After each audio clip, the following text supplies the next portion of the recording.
What is going on, my people? This is Buck City Kennels Reloaded. What it do? Buck City Reloaded. Make sure you guys hit the like and subscribe button. Look, it's early in the morning. It's not everywhere you're going to get a pit bull terrier live stream. So go ahead and take this moment in. You dig?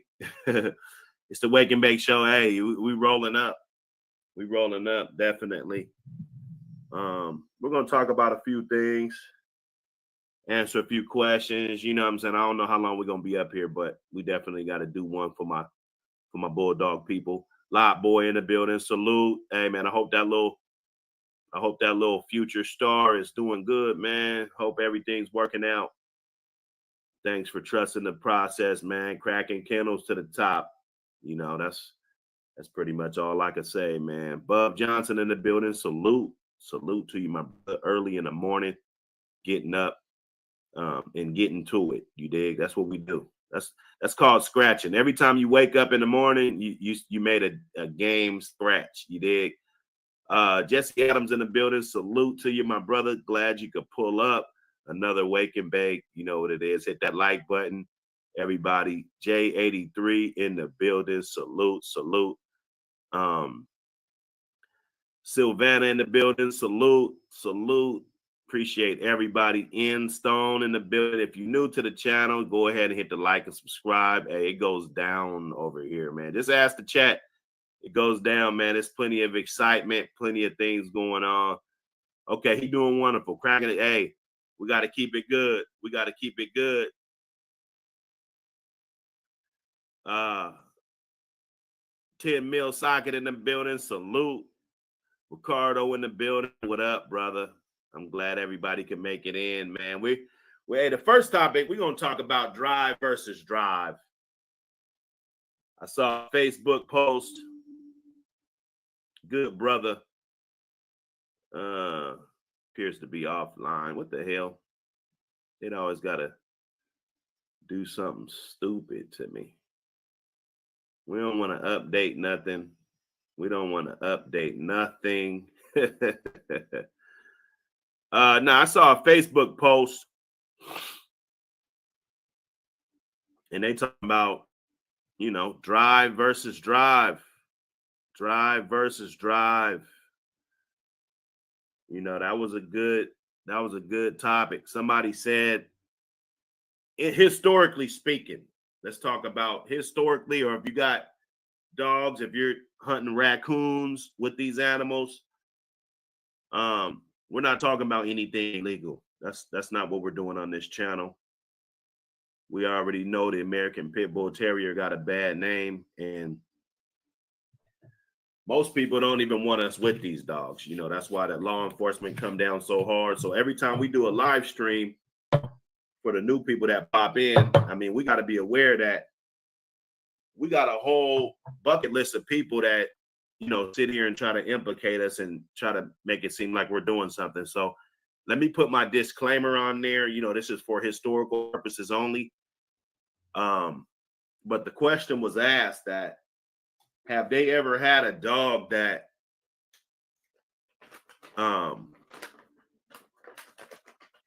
had so much drive and wanted to work and just work nonstop, but then when he was met with somebody else that wanted to work his ass, he tucked his tail, packed it up, you know, all of the above. And that goes to the testament, you know, that these animals, no matter what you do with them, right?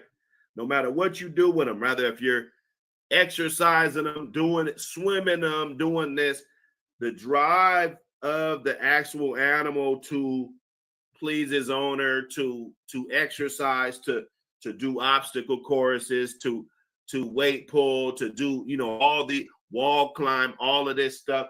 It's a whole lot different than the blood sport, right? It's two different drives, right? We gotta understand that, you know, it's two different drives. Okay, let me see if I can get my overlay. You know, I like this technology, man. The world, Yeah, it's an incredible time to be alive.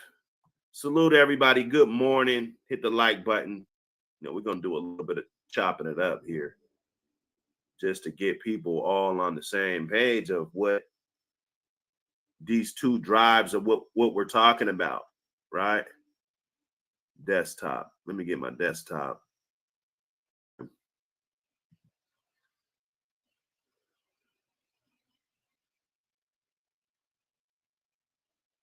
Yeah, access the folder, man. Let's get my stuff up. Let's get my stuff up. Salute everybody. Oh, you have one in love there. She's she's an extremely smart animal. We talk about drive versus drive. There's two different drives. We don't condone an illegal activity over here. It's kind of, and you guys, for the new people that's popping in, you guys are gonna have to get used to these disclaimers because this is the breed that we just can't talk. There's freedom of speech in America. This dog, we don't have freedom of speech. Like, we just can't talk about anything we want on this shit because somebody's yard is gonna get pulled up on by law enforcement because they're gonna think that that's what we're doing with these dogs. But talking from a historical standpoint, you get a whole bunch of historians, anybody from the age of, I've seen people as young as 18 or 19 years old and guys all the way up, in their 80s and 90s, and their input on what they think these dogs are and what, different things like that. So everything that I talk about is from historical purposes, things that I've read in books, things that I've talked to people.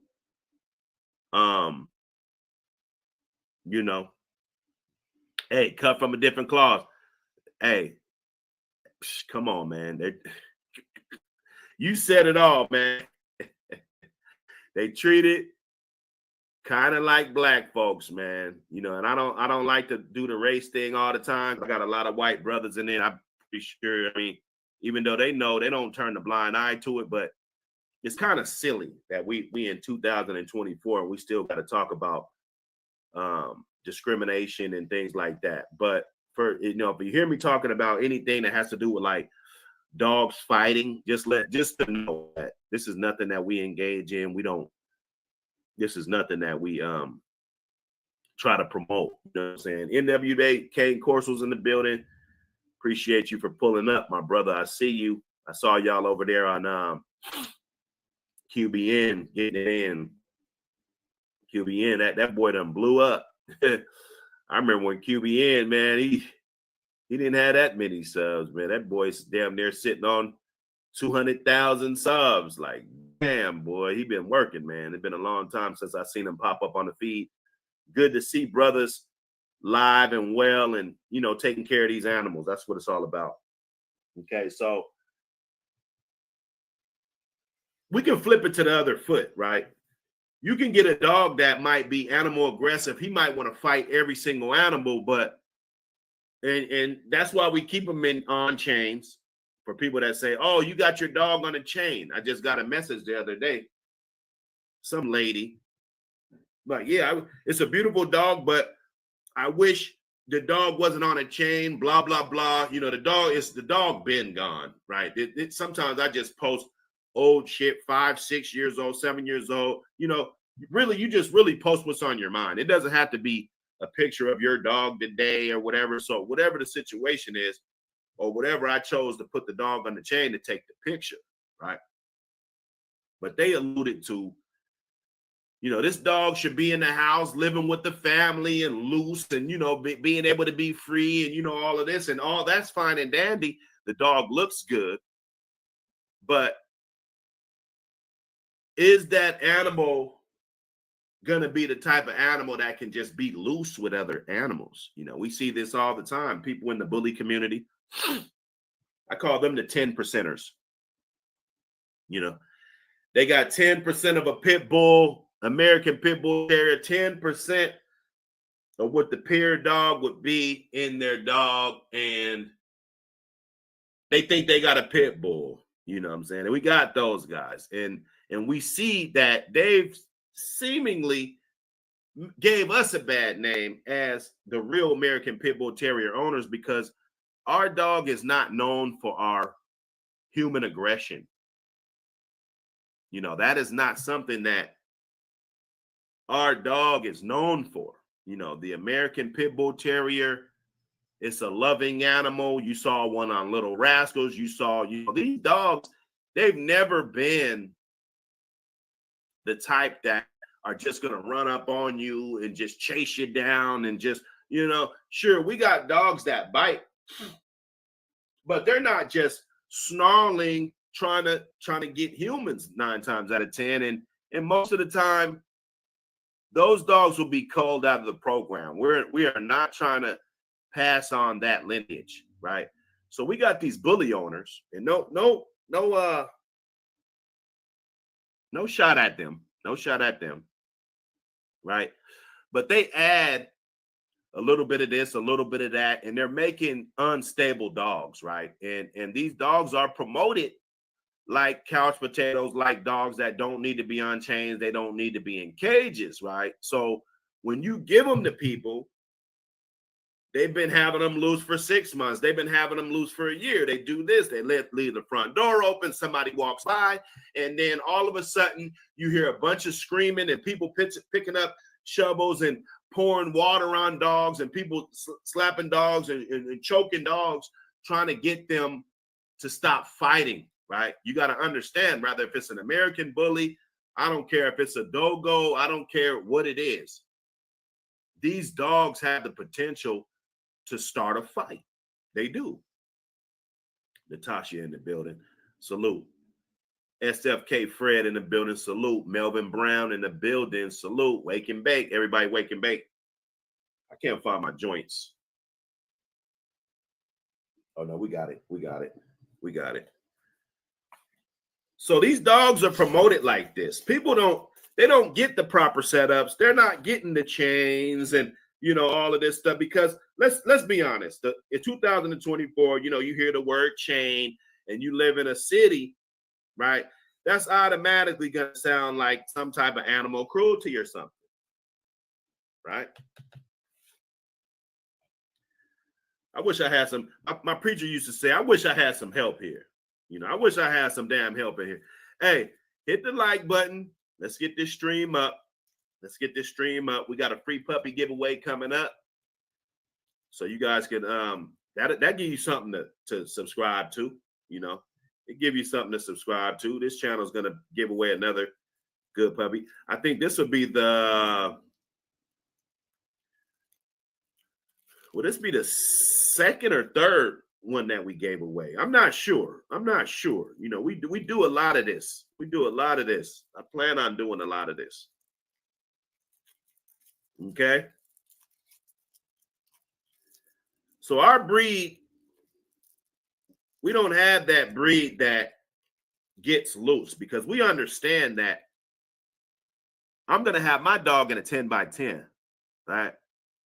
I'm going to have my dog on the chain. I'm not going to worry about what Karen is talking about. The tree hugger, you're a tree hugger. Hey, I apologize, but they've been giving us a hard time in this community. They say we're dog fighters. We're the bottom of the barrel, all of this just because we own this breed. I think that's totally ass backwards. You feel me? Let me see. Let me get this. Let me see. What do we got? What do we have here? I don't worry about what the Karens say. Don't have that dog on a chain. That dog should be living in your bed. That dog should be kissing them in the mouth. They should listen. We don't listen to that. I don't listen to that. We're not about to do that. I know what this animal is. I've been around these animals since I was a young boy, and I know what they're capable of. And listening to somebody like you that never owned one of these dogs before, you don't understand. Like, I can turn my back for 15 minutes and shit, my dog can be really doing some damage somewhere, right? So we don't want that. We'll leave that to the bully owners because they're going to sell you a dog and they've never shown you with that dog locked up. Never. They've never promoted that. They've never promoted that, right? It's leave the dogs loose. These dogs are cool. We breed them like this. We breed them for less temperament, all of this shit, which I think is garbage. You know, I think a lot of bully breeders are garbage. I think it's a hustle. It's a hustle. You know, you're not breeding the fucking animal aggression. You're not breeding the human aggression out of the dog. Let's stop that.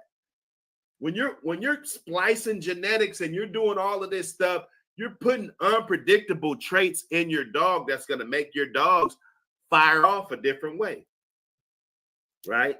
We all know, just like in the game dogs, you can breed two dogs that absolutely want nothing with combat together and get a bunch of combat dogs, right? I can breed two bullies together that are pretty nice dogs. They don't tear up furniture. They don't do this. They don't bark a whole lot. They don't do all of this extra shit. And then when I breed them, I give a puppy to my cousin. I give a puppy to this guy over here. They have extreme problems. Those dogs, they have, and I've been listening. I listen to live streams. I go all around. Come on, man. We pioneered a lot of the way people, these panels and shit, the way the panels is with the dogs and shit. You know what I'm saying? We pioneered this. Yeah, a long time ago. You know, yeah, they weren't doing that. They weren't doing that in the bully community. They weren't doing that shit till they saw us doing it, right? So I've been all around. It's not like I'm just jumping up on here early in the morning, just running my mouth. You know, I know what's going on, right? They have not fixed that problem. They have not fixed the genetics. They have not came to a standard of what these dogs are. And it's gotten us, American Pit Bull Terrier owners, guys, that I know I can't leave my dog loose. I know it. I know it. I know I can't leave them loose. You feel me? So it's real problematic, you know, when we mix these communities for various reasons. Let me get the king. Be right back.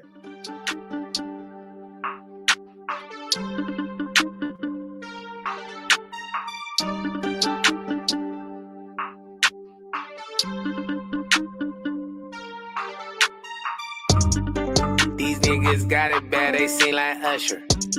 I ain't never scared, Bone Crusher. Get pop, think shit's funny, Chris Tucker. My Glock got special edits to stutter. Parquet, bitch, I'm on that bread like butter. Broke boy still waiting on this swag to buffer. Just because she gave me money, that didn't mean I fucked her. She could be my baby mama and I still won't cover. Never trust these hoes as far as I could throw them. No, I will not fly you out, bitch. I don't work at Boeing. Said I was gonna take you out, bitch. I was just trolling. I said I was gonna flip your money, but now the bank you owing. I left her in the lobby. I woke up and smoked a blunt and ain't left her a bocce. She was all over my body. Told that bitch it's key, swear she ain't nobody. I was on the block doing shit they never seen. I was on the block, I was serving fiends. I'll be about my dough, I'm so crispy about my cream. I might send a bitch right by Krispy Kreme. These niggas got it bad, they seem like Usher. I ain't never scared, Bone Crusher. Hip hop, think shit's funny, Chris Tucker. My Glock got special edits to stutter. Parquet, bitch, I'm on that bread like butter. Broke boy still waiting on this swag to buffer. Just because she gave me money, that didn't mean I fucked her. She could be my baby mama and I still won't cover. You could be Michelle Obama, I still won't believe you. You could be my baby mama and I still will leave you. Even in paternity court, I still wouldn't believe you. And when I'm done with you, bitch, you ain't gonna get no redos. I'll never trust a 304. Give me that money, that's how it goes. Rule 16, I've been a pro. I'm a boss in this bitch, don't make me manage hoes. I'll never sing to these hoes like Luther Vandross. No contact in this sport, better keep your hands off. I'ma stand up, nigga, while you stand off. You talk to cops, nigga, it'll be a standoff. These niggas got it bad, they seem like Usher. I ain't never scared, Bone Crusher. Get pop, think shit's funny, Chris Tucker. My Glock got special edits, the stutter. Parquet, bitch, I'm on that bread like butter. Broke boy, still waiting on this swag to buffer. Just because she gave me money, that didn't mean I fucked her. She could be my baby mama and I still won't cover her.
All right, we back.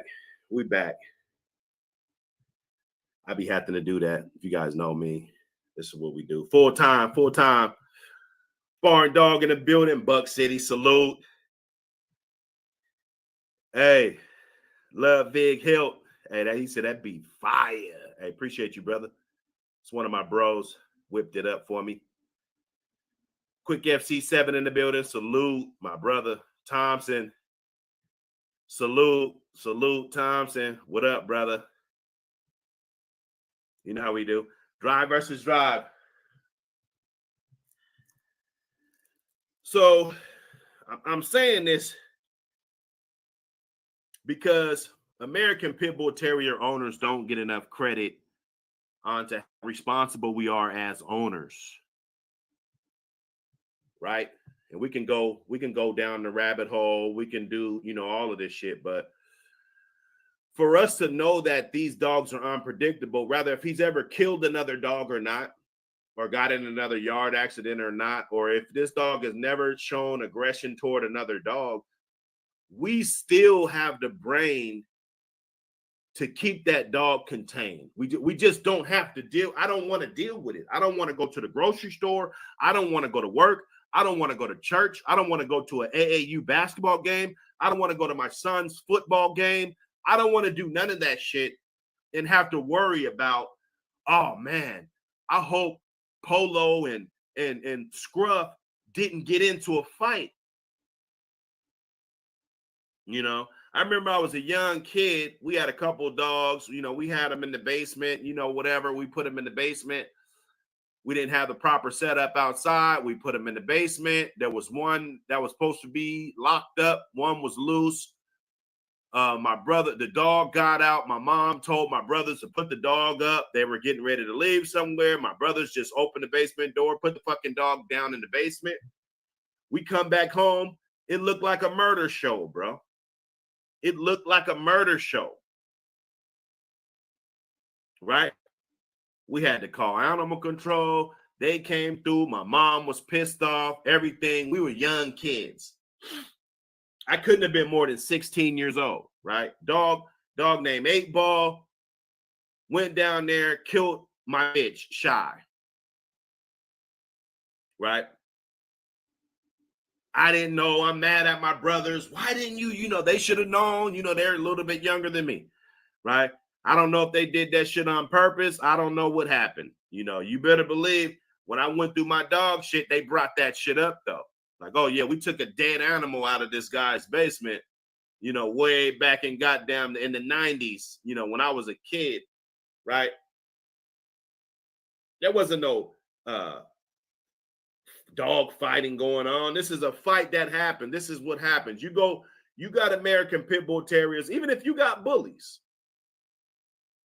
you know, you put them damn dogs out on that yard and let some shit crack off or let something go down, let them get to competing over something, which that's what they do a lot. They get jealous. They do a lot of things, and a fight will spark out. Female dog comes in heat. Maybe the female's not in heat. Maybe the guy still wants to mount the dog and show some type of aggression, and the dogs will fire off, right? So I think the American Pit Bull Terrier owners, we need a little bit more credit than we get, because we don't really let our dogs run free and shit. Like when I see Pit Bull deletes child, woman, the guy down in Compton, when I see that, I know it's not our breed. I know it's not our breed. It's not these dogs on the screen. It's none of that. It's none of those dogs in the profile or some of the moderators. It's not that. It's not that dog. It's something that has been mixed, making what my brother would call a cold concoction, bro. That's a cold concoction. You don't know what you're going to get. I remember my brother got into bullies, you know, those Dogo Argentino, you know, type of, you know, they weren't like XL, like standard bullies. You know, they weren't the real short ones, but they were more docile. Oh, I remember he used to brag all the time. Yeah, I don't like those. Though. You can't even have them together. Those dogs, you know what I mean? You know, and I'm like, listen, I don't give a fuck about all that. This shit is a piece of history that I have here. Yo, dog, you don't even know who the goddamn parents are. Somebody told you, oh, yeah, the dad, he was a black dog. The mama was a white dog. That's all you pretty much know about that animal, man. And no, and I'm not trying to take shots at people that got mutts.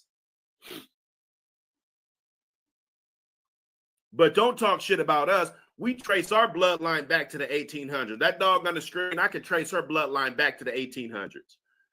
Right? That's Iceman's mama. Okay, that's Mafia's mama in the video right there with the pups right there. That's Mafia. That's her mama, Yellow Page. You know, historical bitch, produced great dogs. Both drive. She got the drive versus she got drive and drive. That bitch will body you. She gets off that chain, she's bodying one, bro. It's not illegal to tell you what would happen. That's what she would do. That's her nature. So I'm not going to tell somebody that hit me up, hey, man, I'm looking for a dog. Hey, you think it'll get along with other dogs? Shit, no. Shit, no. Don't even try it. My brother had these dogs. He was getting into it, and man, he was doing real good, man. He was selling puppies, and because that's what he got in it for. That's what he wanted to do. He wanted to sell puppies little white puppies. Yeah, little white puppies with patches on them. Everybody likes those. You put them on Craigslist and, doing this. And how do you go through they try to flag you and, all of this shit. You got to post it again and don't put rehome in. And we all know how this shenanigans go. We pretty much know the shenanigans that you got to do. Okay. So he's getting it in. They taking good pictures and stuff. He getting it in. I don't really sell dogs at the time. So, I got my little litter, two, 3 pups, 5 pups and shit. He having 12 and shit, 13 pups. I don't want those dogs. You got to keep them chained up. And I keep my dogs free. He had 2 females and 2 males. One named Louie. Forget what the boy's name. One of the bitches' name was Red Girl. One of them's name was Raven. No, the other male's name was Goon. That was his name, Goon. Right? They stay in the backyard all day. He had like an acre of land. The dogs go in the backyard. They shit a lot, but it's a big ass area they could go shit. And I guess you just go back there with the scooper and scoop up as much as you can. He feed them a lot. Them dogs, they were big. They ate a lot of food, man. 80 pounds, 90-pound dogs. The bigger ones. Okay. So one day he came home and Red Girl and Goon, no, it wasn't Red Girl. It was Reagan, which wasn't related. And Goon was off of Louie and Red Girl. So Reagan and Goon jumped the daddy, Louie. Louie's all white, beautiful dog. My brother used to stunt with this dog. Like, this is my dog, Louie. Like, this is Louie Vuitton. His name is Dewey. His dog's name was Louie. That was his shit. Like, nobody could tell him nothing about that dog. He didn't have papers. Nothing. You couldn't tell my brother nothing about this dog, bro. He loved that dog. He didn't want to chain him up and all this shit. He didn't want to do that. He wanted to listen to the tree huggers. He wanted to listen to the people that when you post a dog on a chain, they ridicule you. That's what he wanted to do. He wanted to obey what society feels how we should keep these animals. That's what he wanted to do. Let me get to this. Hard and Finished Kennels in the building. Salute. Hey, NWA, they shame you for securing your dog. What is going on, people? Don't shame me for securing my dog, because I'm about to tell you, I'm going to finish this story.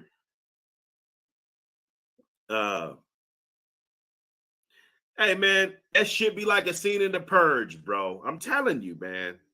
Murder show. Straight murder show. Straight. You ever smelt that blood? It's got that weird copper kind of smell to it, and then it was the mucus. It was the thick purple shit on the ground, bro. Big clotted murder show. Right? Thanks, statement. Salute. Gino in the building. Hey, hit that like button. You're rocking the building. Salute my brother. Okay, so one day he come home. We was at the studio, or I can't remember what we were doing. He came home. We had walked in the house at the same time. I went my direction. He went his direction. We basically popped up at the cribs same time. Rhino, see you, brother. Hit that like, hit that subscribe, man. We here.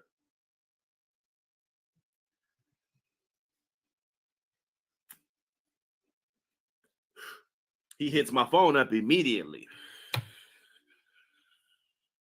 Damn, I need you to get over here, man. Reagan and Goon jumped Louie. Damn, I need you to get over here, man. Fast. I couldn't come. I was busy. I talked to him on the phone. I stayed on the phone with him on my earpiece for about an hour, just trying to help him, get the dogs loose, all of this. It probably took him 15 minutes or something to get the dog loose. He didn't have a breaking stick, right?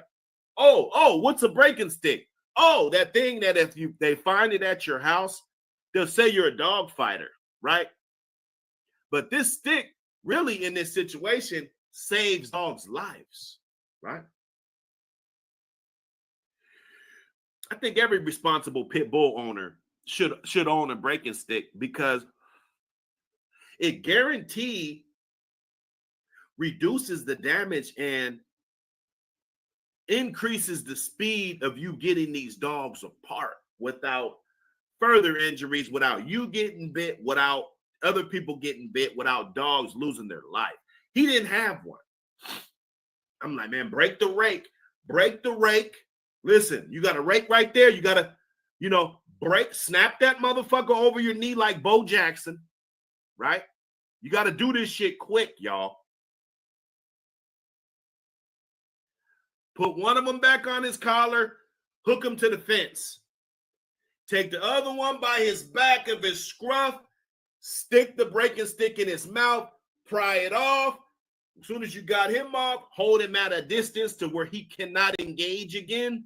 And then you put the stick in the other dog's mouth and you pry that loose and you got the dogs free, right? So if he didn't have to go break the rake and call me and, all this, he had all these things on hand, he would have been in a good position, right? But because he didn't, okay, Louis' head is swole up like a basketball now, right? His son, Goon, only 18 months, had turned into a monster. He had turned into a monster, and he's from parents that never showed signs of aggression, never fought before. They've been together since they were puppies. Well, he had Louis since a pup. He bought Red Girl later on. So she was grown. But they never got any confrontation. They had Goon's litter. He kept Goon. That was the only one he kept out of the litter. He looked just like Louis, but he had a patch on his eye. And those dogs never got into anything. He tried to throw a little bit of extra blood in there. He went and got Reagan. She was a totally different color, like a Seal Brindle-like color. Funny little color, little patches and stuff. She still had the little white decoration on her that it goes with his little color scheme. He wants a predominantly white dogs with cow patches. That's the phenotype that he was trying to get. Louis swelled up like a motherfucker. I finally get there the next day. And he told me Louis died. Louis died. I'm going to just tell you guys he took him to the vet just because I don't have time for the bullshit. He took the dog to the vet and the fucking dog died, okay? Fleet Williams, what up, brother? Salute to you. You got breaking sticks hanging around my yard like Christmas decorations. Hey, that's what I'm talking about. But let's talk about the scrutiny of those breaking sticks. And why is that paraphernalia? Why is a breaking stick for me to get my dogs loose from fighting considered paraphernalia? Why? I don't know. Maybe you guys could help me out. This is the normalized. We have to normalize some of these things. We got to understand that everybody is not used to this culture. The high box, dogs on chains, swivels, axles. We got to understand that people just are not, they don't understand the culture. So just because you don't understand the culture, does that make the culture bad? Right? We've been keeping these dogs intact for hundreds of years. We don't want this dog to be like the German Shepherds of today. We don't want this dog to be like the Doberman Pinschers of today. We don't want these dogs to be like a Labrador Retriever that doesn't retrieve shit. Four Man Reckless in the building, man. Good to see you, brother. Ain't seen you in a minute. Salute to you. Hope everything's well.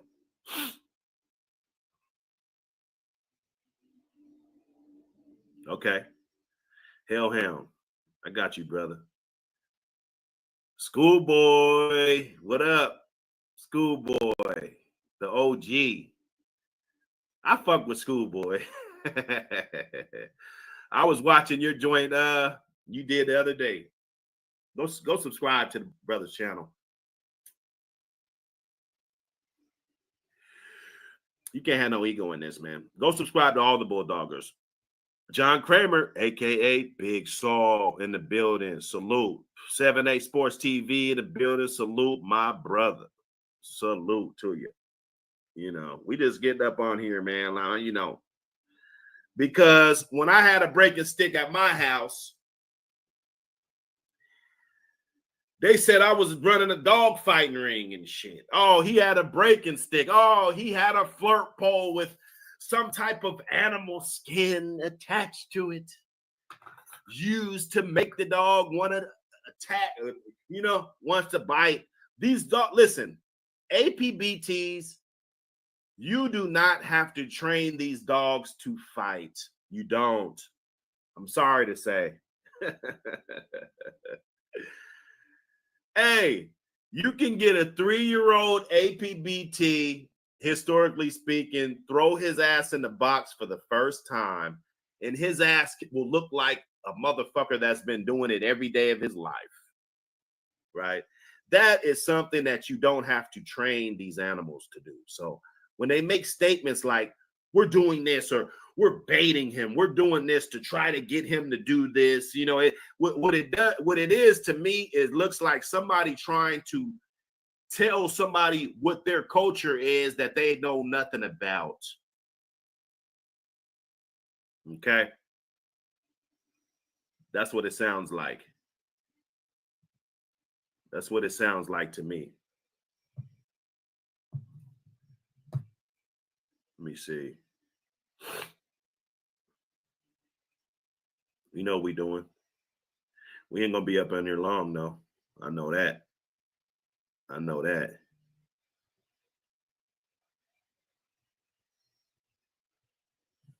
I know that, because it don't take long to get the point across. Wake and bake, we in it. Big Witch in the building. Salute. Salute. Hey, everybody, hit that like button. Throw a dog a bone. You know, it's a good little day. We're gonna be popping up with these streams. I'm gonna do the whatever's going on in the world. I'm gonna be coming back to the dogs, busting down this shit with the dogs. You know, this ain't nothing changed. We're reaching a bigger audience. I see 1 million subs in my future, you know, and I see people that fuck with me and the people that I promote reaping those benefits. I don't need all the benefits to myself. I don't need all the benefits to myself. One thing I like, I call myself an OG. One thing I like about being an OG is actually sitting back and watching other motherfuckers be successful, especially if it's a motherfucker that I mentored. Shit, I want you to win. You fuck with me, I want you to win, goddammit. I want you to have the best goddamn yard, better than my shit. That's what a mentor is. A mentor is a motherfucker that's going to help you be better than them.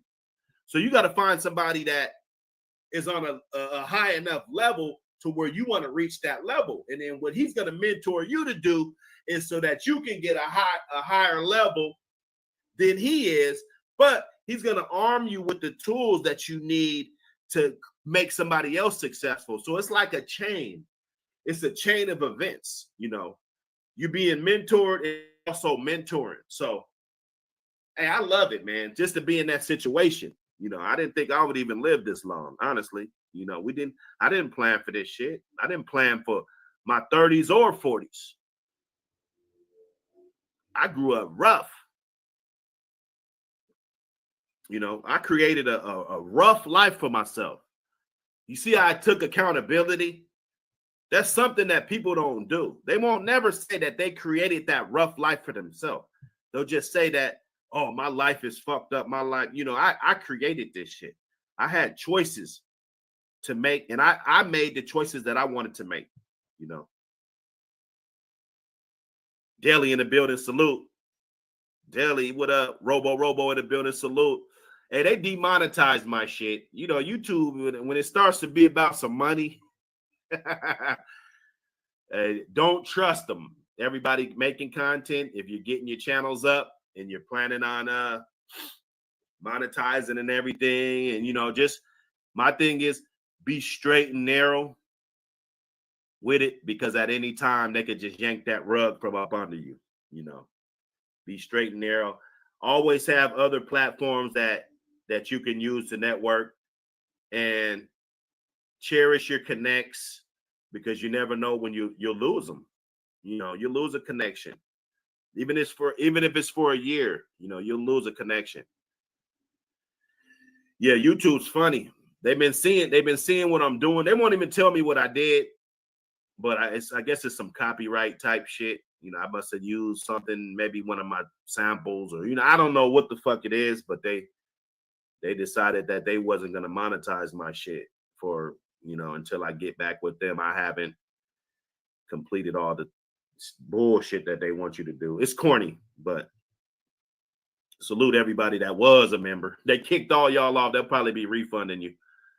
It's all good though. Like I said, we don't do this shit for the money. It proved now is the time to prove. Like, oh, is he really about this? Does he really care about the community? Or is he just up here for some subs? You know, nah, this is a lifestyle. This is a lifestyle, brother. Okay. Let me see.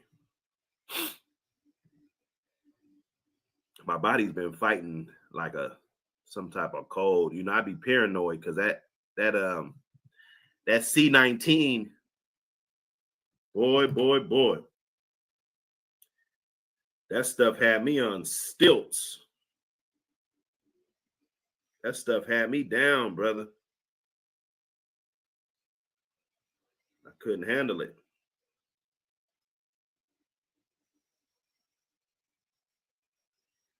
Let me see. Hold up.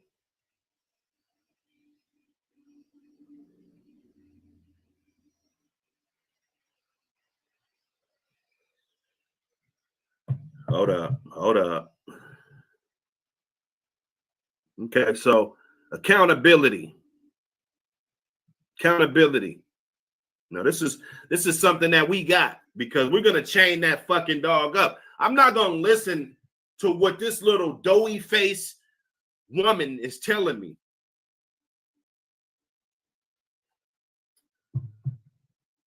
If it's legal in my area to have my dog on the chain, I'm gonna do that, because damn it, I don't want my dog to end up dead like Louis's ass. You know, I know my brother, he'll probably tap in. He'll, oh, you was talking about Louis. Yeah, talking about Louis's ass.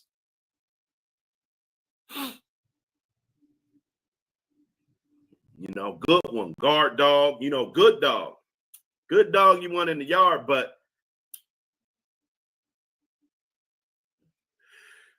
definitely not the dog that he's not no punk. That's what I'm saying. I'm not saying this, that the American bullies, they're not punks. Them dogs, they love to fight. They love to fight. Now, I don't know how long they're going to be fighting for, but if they're feeling good that day, you better believe it. They're ready. And the ones my brother had, yeah, they'll you know, they had some size. They weren't super fat. They could breathe. They could do some damage, and they did some damage. Ripped him a new asshole. You know.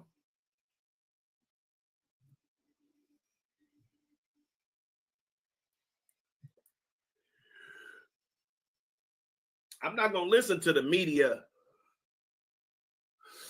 or people that say that my dogs are used for dog fighting just because I got them on a chain. That's not, to me, that's not enough evidence. We can't do that.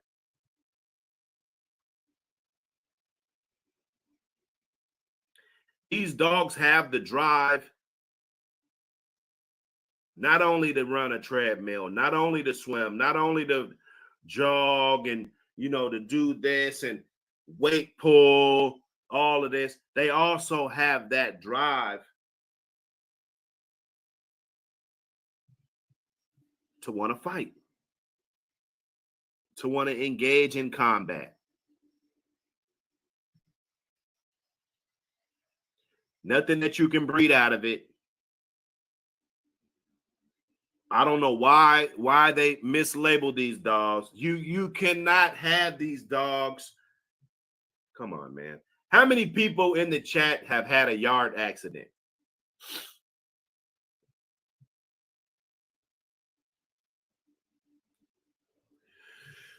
I've had over 20.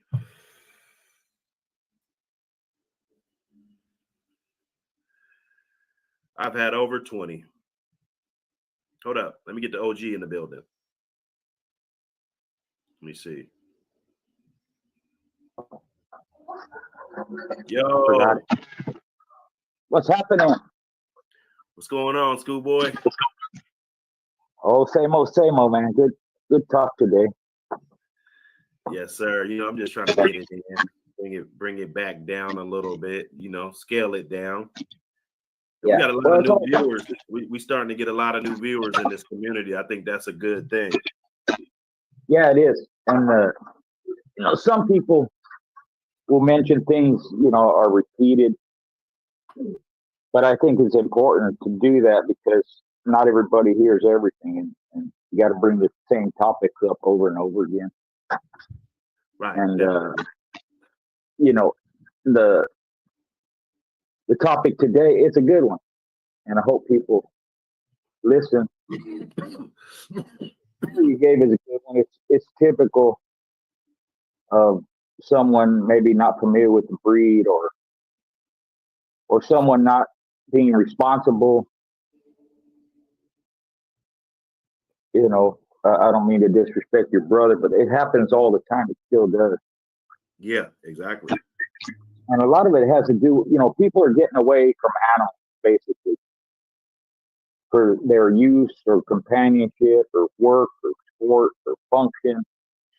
And they just don't understand them.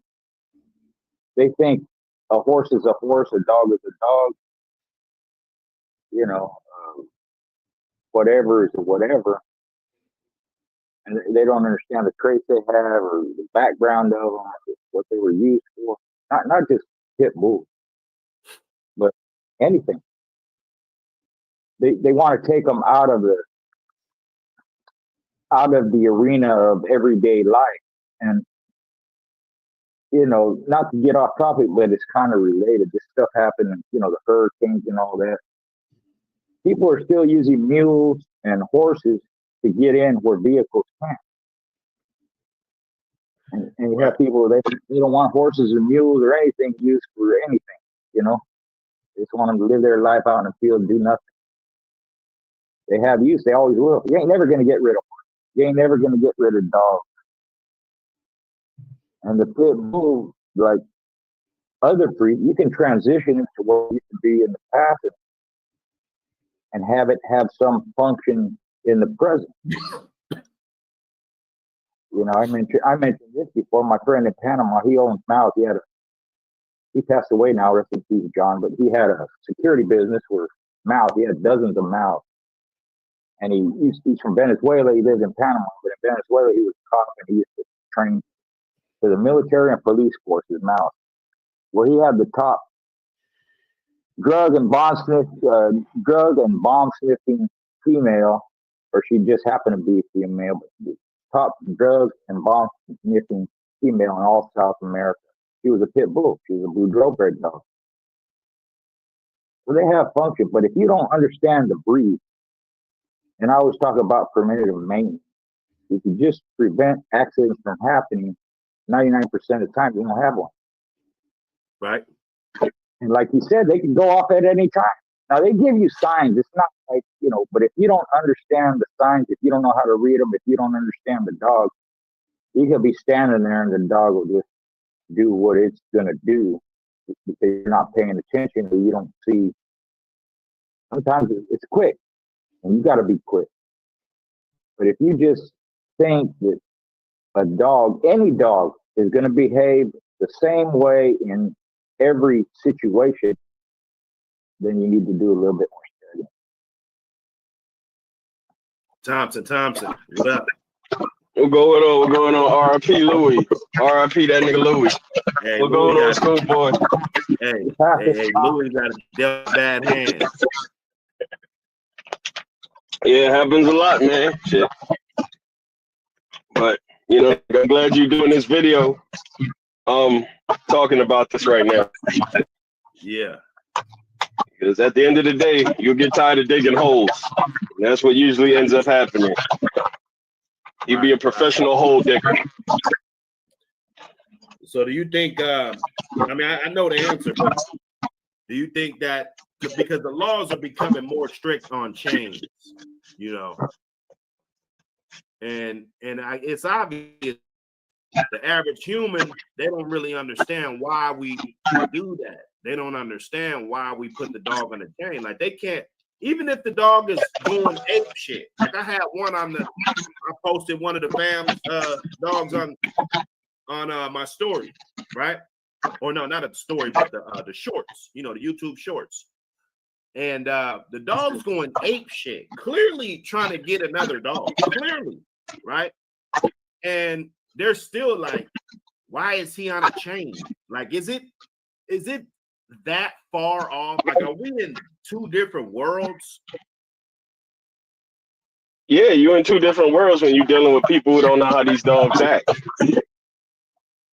Like I had a homie who had animal control come over and they asked him the same question, like, why are they on chains? And I give him credit because he actually took a dog off the chain. He put one on the leash and walked it over to another dog, and they saw how they were acting. And he said, this is why I keep them on chains. And he had a couple of them missing lips and shit. You know, they hurt each other. And he told them just like that. And they clearly understood. Some things have to be explained. Let's talk about drive versus drive. Let's talk about drive versus drive. It's like, before we get into that, let me say something about the tethering. Yeah, go ahead. This has to do with people that are not educated. Tethering goes back 4,000 years. Collars, leads, chain hookups, or rope, or whatever they use in Mesopotamia, ancient Sumeria, Egypt. It's not anything new. So if they had the good sense to do it thousands of years ago, and it's been done throughout history, and not just with pit bulls, I'm not talking about pit bulls, I'm talking about every animal they kept that was small. And they had cages, they had whatever for large animals. But, you know, they used to have pet cheetahs and pet hyenas, and pet this and pet that, and lions and all that, all tethered. And when they were out in public or walking around, they had them on the lead. The collars back then, some of them were metal like bronze or copper, some of them were leather, but they understood the importance of tethering for the same reason that we understand it with the pit bulls today. So if they had the good sense to do it thousands of years ago, why would that change?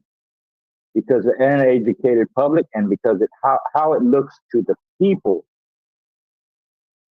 Not what's the best way to contain them and maintain them. That's out of the picture. They just look at it, or that don't look right. So, you know, why did that change? Because, like I said, people are uneducated. People are not involved with animals. People don't understand animals. They don't understand their nature. They don't understand their function. They don't understand why they're. Every animal that has been domesticated had some function, whether it's sport, whether it's work, or whether it's livestock or food. And like I mentioned with the mules and the horses, they still need them. You still need hunting dogs if you're going to go hunting. Bird dogs, whatever it is. And I'm sure there's somebody who got carrier pigeons that send notes to each other still all around the world. Just as a, just to keep it going. Or they enjoy it. But they did have a function during war, you want to, send messages to people. So that doesn't have to change, but The dynamics changing because the people are changing. So I don't get it. Anybody who chained up dogs knows it's better than a kennel just because of the area that it can cover and because of the freedom that the dogs feel, more freedom in the fact that it can get up and move around wherever it wants to go within that area. It's not enclosed like a jail cell. I'm not saying kennels don't have their place and purpose. They do. So why can't you have both? It's just my opinion. I just wanted to mention that. You know, we talk That's about truth. how smart they were, and how advanced they were. Well, they were advanced in those things too. They knew you got to tether these animals. I'm not gonna let my dog or cheetah run loose in the city. I'm gonna have them on a lead. They walk around. They still have people today. You see them with hyenas and shit. You know, cheetahs walking them around. They behave. They understand the nature of the animal. They don't put it in a situation where it's going to trigger it. I had more accidents fucking with the kennels than with the chain spots. Yeah. And honestly, I communicate with people all over the world, just about every continent. And people that have pit bulls on those continents, the ones that ain't real dogmen or don't have that background, they have more kennel accidents than we did. Their dogs fought more than our dogs fought in the past because they're getting into skirmishes and whatever every so often. And if you think about it, you know, we talk about, you know, people think pit bull, blood and guts, fighting, all that stuff. That's not why we like it. We appreciate the dog, the heart, the skill, all that stuff. But if you consider the career of a pit bull in any time in history, their whole career, if a dog lives 15 years, if it lives 5 years, whatever it is, the time span for their career in actual combat, schooling and pit wise and all that is hours. It's not days, it's not months, it's not years. It's several hours out of their life that they're active. So if you look at it like that, you know, it's not the way people think. You know, back in the day, we didn't fight our dogs all the time. Over a period of a couple of years and 3 or 4, and within that, even if they have a double Grand Champion Tornado, put all her matches together and school them, she might have 20 hours. That's it out of her whole life. And that's the exception. That ain't the rule. Some of them don't even have an hour's time on them. So the dog is for something more than just that. And it's being shown today. They use it for hunting, sports, bomb sniffing, rescue. The military uses them sometimes. Police are starting to use them or have. So it's a functional animal. And they're intelligent. You can do all kinds of stuff with them. So I just want to hit on that a little bit.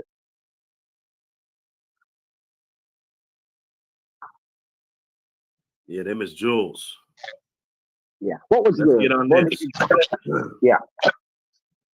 Because there was I saw a post. Somebody said, I don't know if it was a rhetorical question or what, but it was just, you know, topic of a discussion, I guess. So he said, in every answer, there's no bad answer. I want everybody to understand that. And even if you're in the chat and you want to ask a question or something, you know, there's no bad answers because you want the answer. I mean, there's no bad questions. Okay, so he said, can you have a dog that, you know, exercises, wants to work, you know, nonstop, but not want to engage in combat?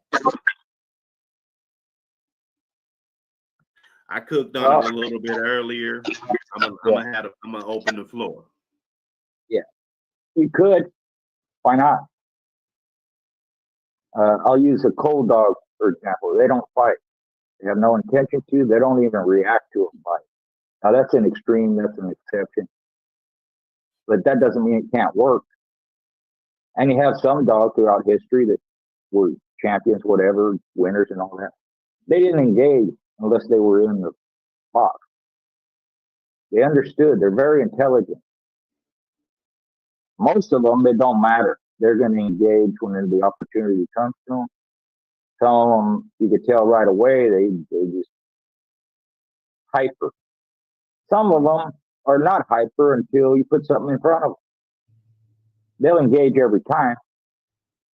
And then you have those that if they don't see a threat or there's not a confrontation, they're smart enough to know. And I liken it to this, you know, it's kind of like a professional boxer. Some boxers are like this. Most of them were in the past. They didn't go around picking on people and bullying people. They knew what they could do. They weren't hurting people. They were humble. Some of them were quiet. They didn't brag.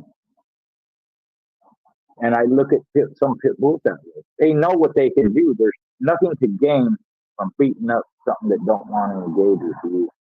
They just leave it alone. And we have those that are raised with different animals and this and that. They get along. I knew one, he was intense, crazy, psychotic. He could see a horse a quarter mile away and just go off. But he was raised with a cat. And that cat was his mama. And he'd listen to her. She would discipline him like a child. Swat him in the face when he got out of line or she didn't like something he was doing. He would just sit there, put his head down, like say, "I'm sorry, Mom," you know, like that. So there's all kinds of mentalities, the way they think. So you could have a dog like that, yeah. Yeah, I'll piggyback off Schoolboy. That's the whole conversation with cold dogs and curves. And I think we cooked up on Buck Show years ago about that cold dog and curve conversation. It's like we put titles on these dogs, but we don't really know what the definitions of these titles are. And all of that has to be taken into consideration. That is the definition of a cold dog. People get upset when you say cold dog, like a cold dog won't work the mill, you can't put them in keep or put them in pre-keep. They can do all of that. They're just not they're not interested in fighting. Right. Just like you got a cur dog that won 2 matches and curred out. He won 2, but he still curred out. All of these things can apply to certain things, but we go to the extremes. Like a cur dog will never fight. No, that's not the definition of a cur dog. There's champions out here that curred out. Yeah, that's true. So when that question was asked to me years ago, if you had to choose, I always said I would take the cur dog before I would take the cold dog, because some cur dogs, they have accolades. They just quit at some time or fashion.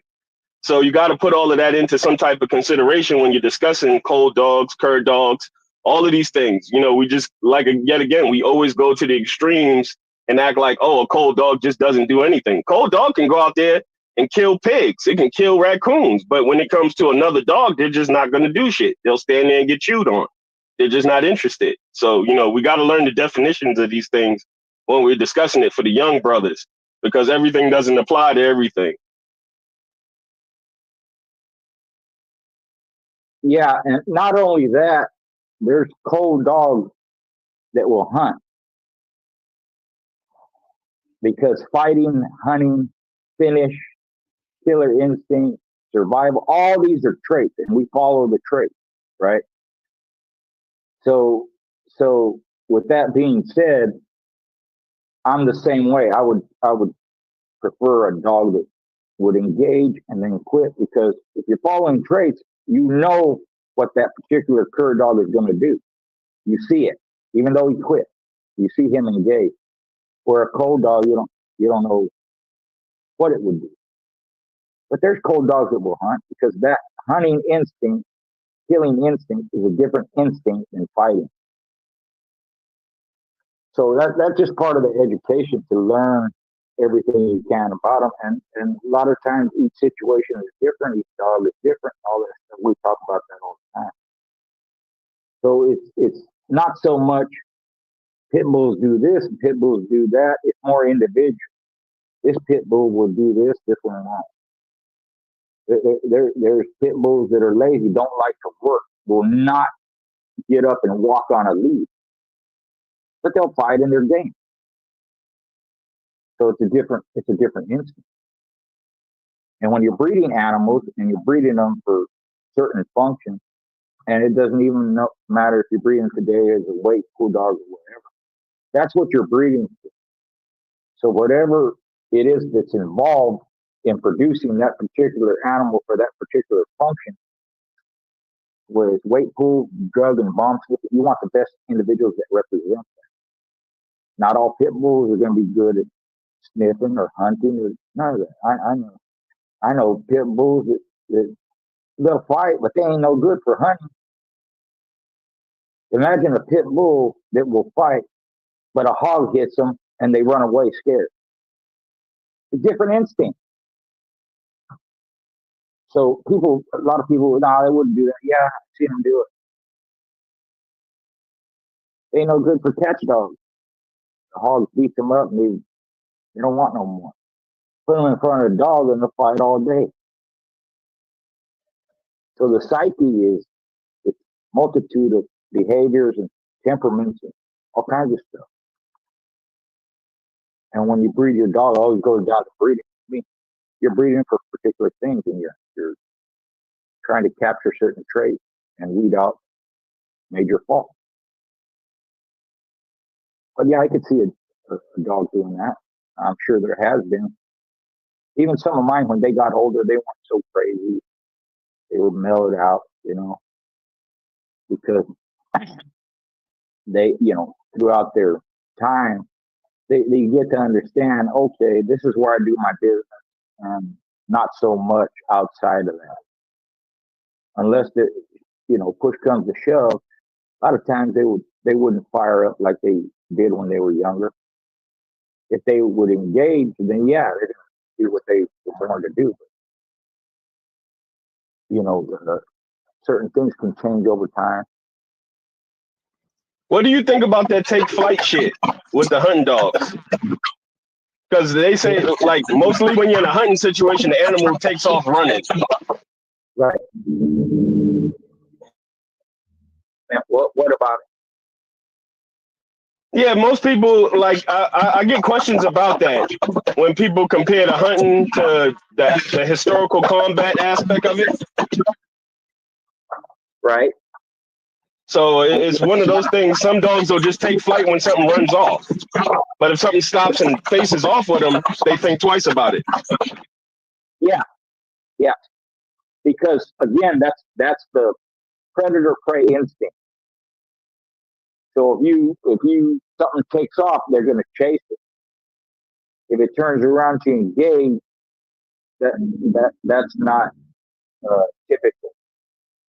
So they're either going to engage or not engage. They might not engage, but as long as it's running away, it's like hogs or even bear. They talk about bears. Don't run away from bears. Make yourself look big. Make a lot of noise. Back off, facing them. Don't turn around and run because they're going to chase you. That's their hunting instinct. So I've seen hogs, they'll engage if they're in an enclosed area, and even not, they'll engage when the dog grabs. If they see an out, they're going to take off running because they're not predators, they're prey, even though they're dangerous and they can hurt and kill you or a dog. But if the opportunity to get away presents itself, they're going to take off. Most of them. Some won't. They'll stand there and fight, but until the threat is over. But most of them, they're gonna split. They don't want to be there. They understand they're being hunted. They understand they're being attacked.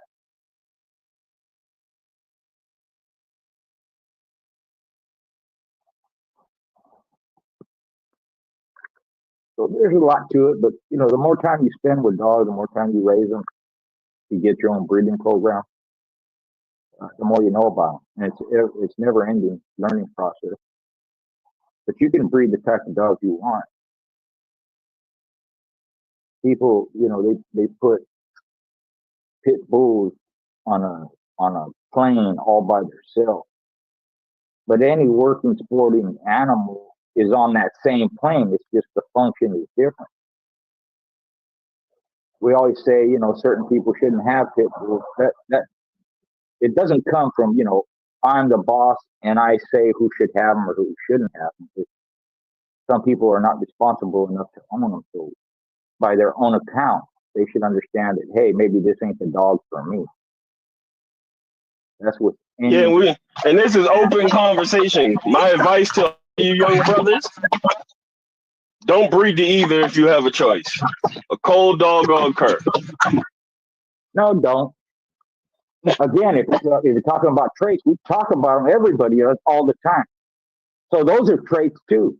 Quitting is a trait. Cold dog is a trait. You want to try and eliminate those as much as possible. It's always going to happen, or it can happen. So why would you introduce it or keep it in your breeding program if it's something that you don't want? Why do you just accept it because you're using these few examples? It may seem like a lot, but there are actually few examples of these cold dogs producing great dogs. That's what everybody says. Yeah, there's some. But most of them don't. Or you'd hear about them just like you do all these other great dogs that we competed with produce. So having a pit bull, it's like, you wouldn't have a novice or someone that doesn't know horses. You wouldn't have them get a pacer or a trotter or a barrel racer or a thoroughbred racehorse. That's not the horse for everyday regular people. So the pit bull is not a dog for everyday people that want a pet. And try and change it and make it something that's not, and not practice preventative maintenance. Anybody can't just get these hound dogs, and they may get a show hound dog or a show beagle or something that's actually functional. It'd drive them nuts because they want it to behave a certain way and act like this and that. And Yeah, they're not that way. Yeah, we talk about it because these accidents, they cost money, and that's what people don't understand. That's why we try to prevent them, because medicine costs money. And God forbid he fucks up the neighbor's dog, and now you got to pay their vet bills. Possibly a lawsuit, or possibly someone getting injured. There's an old story, and it's a true story, where Colby's nephew or his grandson or something got killed by a pit bull. And it wasn't that the pit bull attacked him. Two dogs were fighting. He got in the middle of them. And he got bit. And it killed the kid. It was a small child. That's an accident. You don't want them kind of accidents. Yeah, I got the scars to prove it. I tell them boys about them breaking sticks and having a breeding stand and all that shit. Because when that shit go left, you can and will possibly get bit. Yep. So just know that comes with this shit. Yeah. There was a video the other day I seen, and this guy they looked like pit bulls. I don't know if they were. They could have been mixed, whatever it was. But he's alone on the street with them, and they're loose. They encounter some dogs. One of them off to the side fighting another dog. The other one, where he's at, fighting a dog through the window of a car. So he's got two dogs engaged with two other dogs. He's by himself, no breaking stick. I've seen that. I don't know what happened. I don't know the end result. Yeah, he broke. Hey, no. See, I'm a because you got a little feedback, schoolboy. Okay. The dog was fighting the dog through a window, so he managed to get the dog loose, right? He puts it back into the back seat of a car with the window down, and then the video ended. Like, just based on that, I don't think it ended well. Yeah, let me go out, Buck, and let me change my headphones, and then I'll come back. Oh yeah, appreciate it. Yeah, that shit is real as a heart attack, man. Especially you dealing with them bolio dogs, them dogs that got that You put your hands on them and shit, and you see they mouth chopping and quivering and shit. When the motherfuckers hook up and you ain't got no sticker and you in a bad situation, it ain't nothing for them dogs to turn head on you and try to grab your ass for you to let them go. That's why you got to be strong. You can't be no little motherfucker dealing with these dogs. That's why I like them Boyles dogs. People ask me all the time about them, but they're a little bit more smaller. They're a little bit more manageable. You get some 48, 50-pound bulldogs cut loose and your ass out here 110 pounds soaking wet, you going to catch hell and possibly lose your fucking life, man. Like, it ain't nothing for these dogs to turn on you when they get on that gear. Right. So a lot of people need to understand that shit. These ain't no play type of dogs. Well, there's no getting them loose unless you got like breaking sticks. So just to go back to what we were talking about, the sticks, that proves right there, just because of the danger, the size of the man dealing with it, the terrain, right? Like if it's one of them muddy ass days and you slipping and shit, you know, you out there like you wrestling pigs and shit, right? You know, so God forbid you out there with some Crocs on and shit. Right. You ain't got your Timbs laced up. You out there with the Crocs and slides and shit, nigga. You done. You're fucking done. You didn't have time to get the Timbs, you know. The Timbs was at the back door. You ran out the front door. You know what I'm saying? Like, come on, man. Yeah, man, you be out here looking crazy, man. You be out, especially on them rainy days, man, because I done had to break shit up on a rainy day.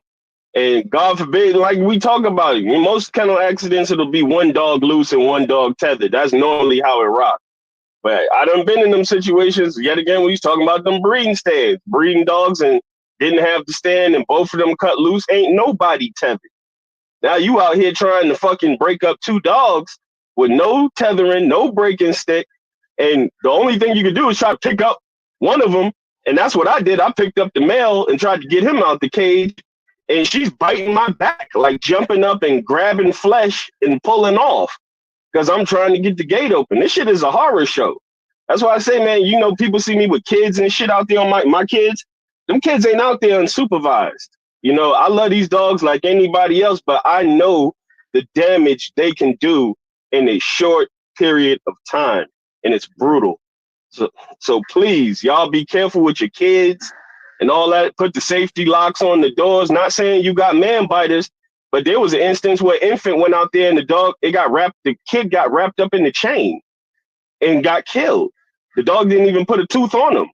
This stuff can happen. So, you know, when Garcia and these guys tell you these dogs ain't for everybody, please take that to heart, because that'd be my worst fear, is somebody getting in a situation with these animals and don't know what they're getting into, and they're getting murked in their backyard, they're getting murked in their house, they're getting murked walking down the street. You know, yeah. It's brutal. Yeah, I've said the same thing. A lot of times people there, you know, when it happens. So, you know, that's like, you know, like if somebody wasn't there, that might have been your ass, basically, you know, like. Yep. Yeah.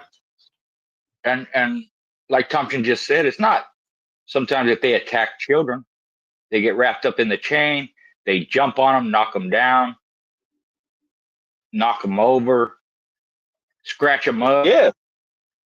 Imagine that kid fall backwards and they hit that goddamn car axle. Yep. That's how simple it happens. A little kid goes in the spot, knocks him down, he falls backwards and busts his head open on the car axle in the ground. That's as simple as it can be. Simple as that. Hey, my wife wouldn't even let dogs in the same room with the infant. Not because they might hurt the infant, which they could. Maybe they'll step on them or even slobber. She just didn't want the dogs around them, slobber on them, licking them, and all that stuff. Not babies. And anytime, even if they were outside, someone was there with them. Just like you said, yeah, you're out there with them. And if nothing else, the dog might act different when you're not there, as opposed to when you are there. They'll behave better generally if you're out there, because you're going to say things. Hey, back up. Hey, watch out. No, stop. Or just grab the kid and make sure he stays out of their area. whatever it is. But I say that with any dog. I don't care if it's a Chihuahua. I wouldn't leave my kids or any kid that I'm responsible for, whether it's a nephew, neighbor's kid, alone, unsupervised with any dog. And that's the same with any animal. Not a cow, not a horse, not no birds, not no hogs, nothing. Because they can't control the animal. So until my children could physically control the dogs, they were not left alone with them. And they had to be schooled how to use a stick. Look for the signs when the dog getting too rambunctious, or when he should be left alone. You don't even want a small child there with a dog that loves them and not going to hurt them, but he fires up when he sees another dog. That he could hurt the kid just accidentally like that, just going off on the other dog. The kid's in the way. They knock him over. They're growling and whatever. Maybe the kid get too close and he ends up hitting the kid with his mouth, or all kinds of stuff. So that's why I mentioned preventative maintenance. Just don't do it. Don't do it. I wouldn't let my kid walk to school if he was young. If the school was 2 blocks away, we're going to drive him because there's people watching for that. When I first got into these dogs, an old timer told me the realest shit. He said the minute you lose respect for these animals, they will remind you why you should have respect for them. And that's what happens with a lot of people. They just lose respect for the animal. Yeah. Like they just have it in their mind is not capable of doing this. Oh, he eats at my table. He sits at the bottom of my couch. You got to respect these animals. And when you lose respect, you're in the world of hurt because they're going to show you at the worst opportune time. They're going to show you. Yeah. And it's something you could regret for the rest of your life. If you trust them too much, then you're gonna mess up. They're gonna take, something's gonna happen. Whether they take advantage of the situation or just an accident that happens. It's gonna be your fault. The thing with me is your fault, right? So it's not like we all had this great understanding like we're having right now. Like, oh yeah, dogs get loose, you got some scars, all this. No, I understand that if my dog has a scar on it, no matter what the hell happened, okay, I fought that motherfucker, right? That's what the law's gonna think. That's what everybody's gonna think. So it's more of a, and it is for their safety, because I don't want to sound not compassionate and shit about animals and shit, right? But it is for their safety. But that stigma, that backlash from law enforcement could be, I don't want to say greater, but well, they'll take everything from you because they're going to assume the worst. It doesn't matter if they cut themselves on a barbed wire fence or run into a thicket or whatever. They see scars, they're just gonna assume it, and they don't need a lot of proof. Because how you gonna prove it's not that? Yeah.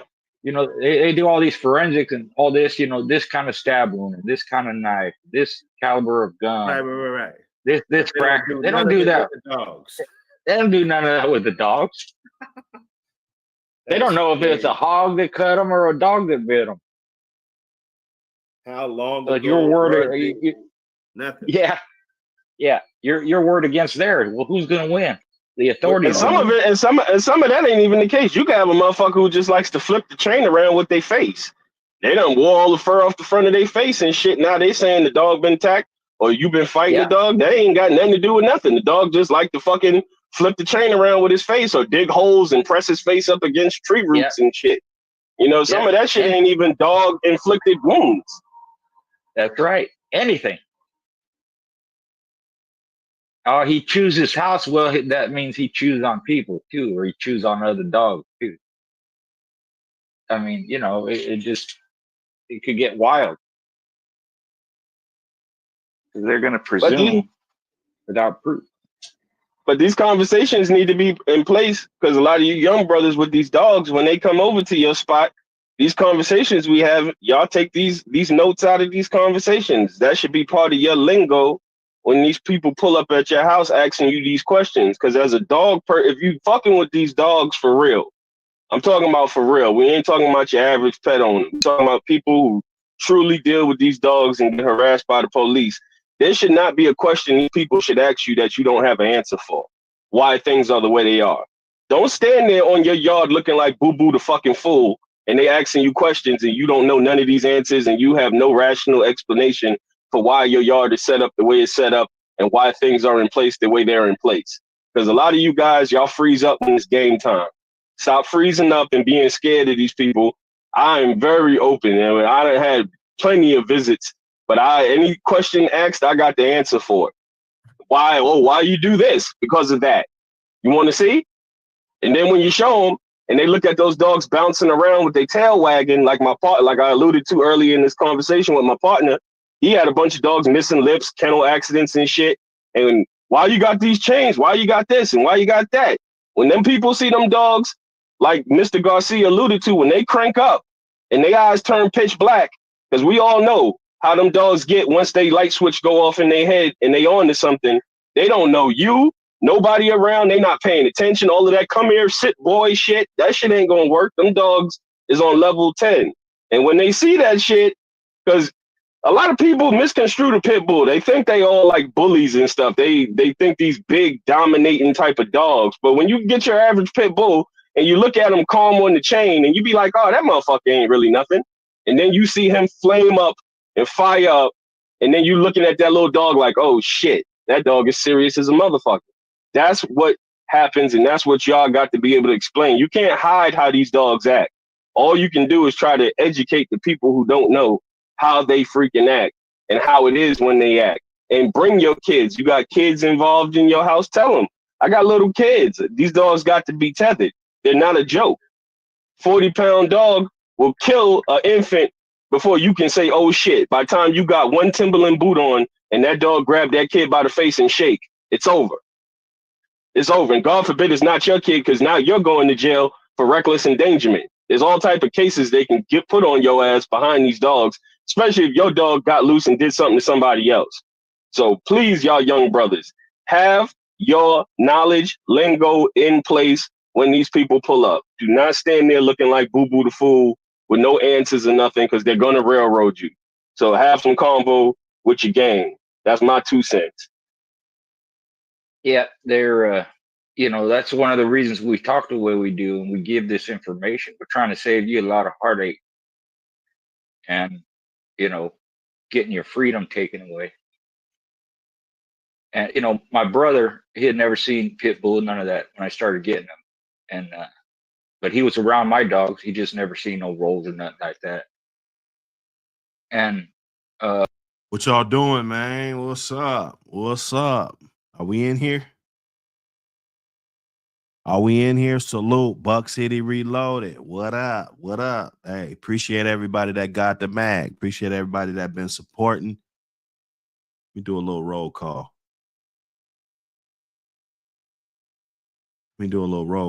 Dickie Foster, what up, brother? Bub Johnson, what up? Both supporters, man. I love the supporters. Bank statement, always supporting. You know what I'm saying? That's what's up. Mert Dog, what up, brother? 7-8 Sports, what up? 7-8, the General, what up? Champions First, what up, brother? William Torres, what up, brother? Royal Heart in the building. Python Don, Dogo Argentino, hey, Royal Heart, hey, get the magazine, brother. It's out. That mag is out. You see it, man. Them copies is on the desk. I got boxes.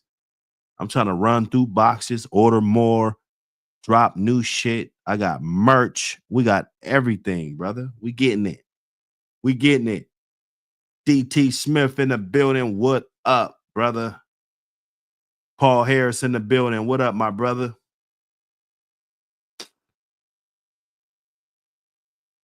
Salute everybody. Hey, smash that like button. Smash that like button. I ran to the gym. I let Junior, he's taller than me now. He plays basketball. He played wide receiver and football. You know, I mean, he go to one of the top 5 schools in the state. So, you know, it's a lot of good sports going on. The basketball team won a championship last year. So, I mean, he's got some big shoes to fill. I wanted to let him go and get in the gym, teach him a few things, you know, just let him, get his little shot off. John Kramer, what up? Hey, John Kramer, how ain't you modded up, brother? But is that a new joint? How ain't you modded up? Big Logic, what up? Melee, what up? Everybody in the building, smash that like button, double tap that screen. T-Man, hit me up. Hit me up, brother. If you guys want the magazine, go ahead and shoot me a text right here. Go ahead and shoot me a text right now. And I will get that out to you, man, right away. I think it'll take about a couple of days, If I ship it out Monday, you should have it by Wednesday or Thursday. I plan on shipping out another probably about 30 to 50 Monday.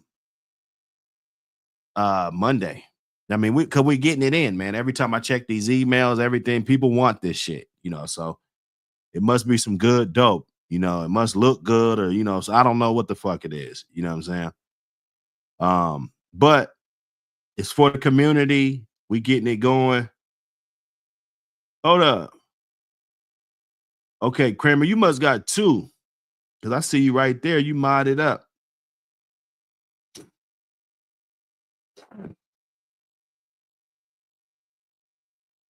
Athletic Divas in the building. Salute. Thanks for the support, the magazine purchase, all of that. Hey, go get them Swamper t-shirt. Hey, them Swampers, them motherfuckers look so dope. I wore that shit. I got so many compliments.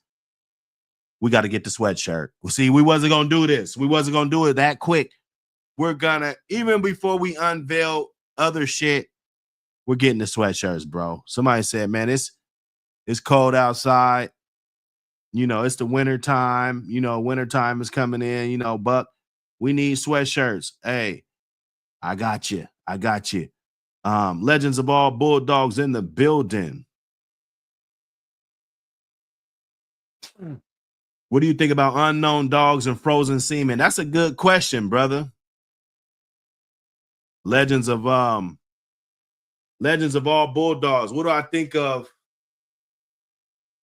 unknown dogs and frozen semen? You want to put that together? The unknown, like some unknown frozen semen, or just unknown dogs, one topic, and then frozen semen, another topic? Let me know, Legend of all Bulldogs. That's what we're here for, to answer questions, to get it going. Mike Dan in the building. Salute. Itchy in the building. Hey, man, I appreciate everybody that copped that magazine, that believe in what we're trying to do. We ain't trying to shade nobody. You know what I'm saying? Hey, and that Mag got him salty, looking real stupid right now. Because look, man, listen, if you want to do something positive for the community, I can't stop you. Get this up here. Hold on. Let's see. I can't stop you, man. You want to do something positive? You dig? How can I stop you from doing something positive, dog? Even if you want to do something negative, how can I stop you?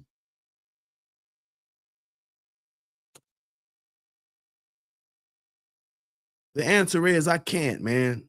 I can't. Man. So we just gonna push the hard line, bro. I wish I could drop a magazine every fucking day, bro.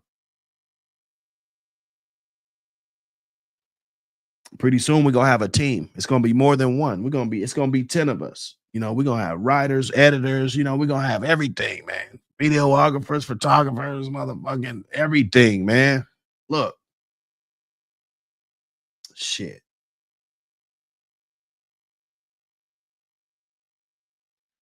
Apbt magazine show. No, I gotta do that, man. I don't care if it's 10 people there, man. Apbt magazine show, shit. We taking pictures. First annual. Look, barbecue. Our shit. We barbecuing at our shit. You ain't about to pull up to our show, and it ain't gonna be no good barbecue. And you know what I'm saying, moms and cooking up that good shit. So you can see, you know, why Buck City's so big.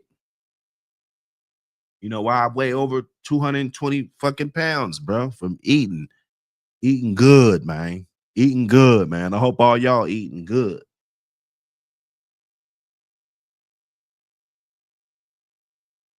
Let me see. Melvin Brown in the building. Salute.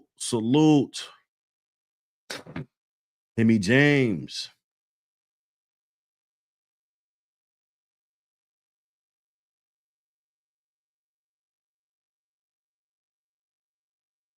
Timmy James. Hey, he said you could get a break and step online from Walmart.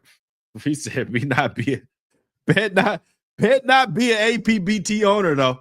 Or they gonna be on your ass. And you know this, man. You know this. You know this, Hemi. You know? Come on now. You know that we gonna get looked at differently. You know that.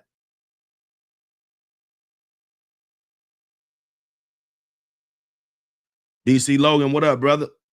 Salute to you. See if I missed anybody. Cruise through. Wallace Hall in the building. What up? And I just want to acknowledge everybody, you know, everybody that pulled up. Barn Dog in the building. Salute, Buck City. Salute. Salute.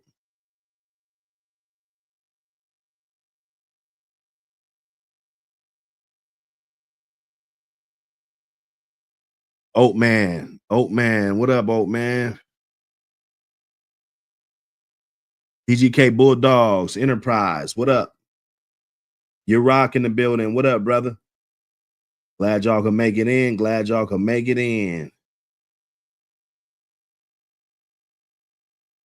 BC's Drizzed.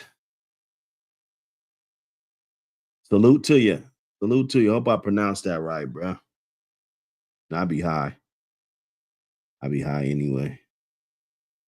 APBT magazine. Hey, get that order up. You can shoot me a text right now. I'll give you all the info, whatever you need to get your order up. If you already ordered shit, fuck it. Order another one. You know, we getting it in, man. We just gonna grow this thing. Ain't nothing. I don't give a fuck if it's the gas station at the corner.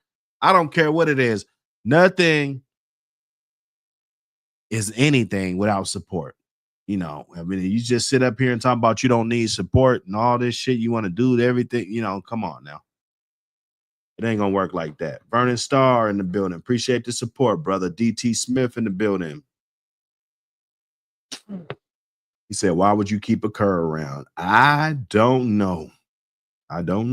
Dimitri Dots in the building. Salute, Buck City. Mr. Garcia, salute to you and also Thompson. Yeah, you know, we got reruns. We got to get it back going. I'm gonna get back in this shit. I got y'all. Snacks B, what up, my brother? LDBC Snacks B in the building. Salute. Glad you could make it in. Glad y'all could make it in. See, we catching back up. Casino Life, man. That boy, Casino Life for president. That boy been putting in the phenomenal work, brother. I appreciate you. Everything you do for the breed. You getting it going. You going to the all dog show. I see you going to. Hey, let's get an interview. Let's set up an interview, man. Let's set up this interview. So everybody could, chop it up with you. And you're a major part of this magazine, everything, this channel, your channel, everything, the community, putting them in the positive light. The stereotypes is over. You just can't see a motherfucker with 20 dogs and think that he's a dog fighter, man. Look, we got business to take care of. We got ribbons and trophies and merits on that type of shit. You know, fuck that. Even if we want to talk about dog fighting, that ain't enough to come shake a motherfucker's yard down, man. Fuck you, man. They gonna fuck around and get somebody fucked up doing that whole shit. You feel me? Salute everybody. Lay Marshall in the building. Salute. Let me see. I gotta roll up. I gotta roll the fuck up. Yeah, do a hoodie. Hey, for sure. That Swamper joint, man. I'm sorry. I am sorry, bruh. That joint is hard. You guys gotta go get that motherfucker. That joint is hard, bruh. It's hard. Sweatshirt coming soon, man. Get your order up. Matter of fact, I don't know, man. Because I always want to do it big. That's my thing.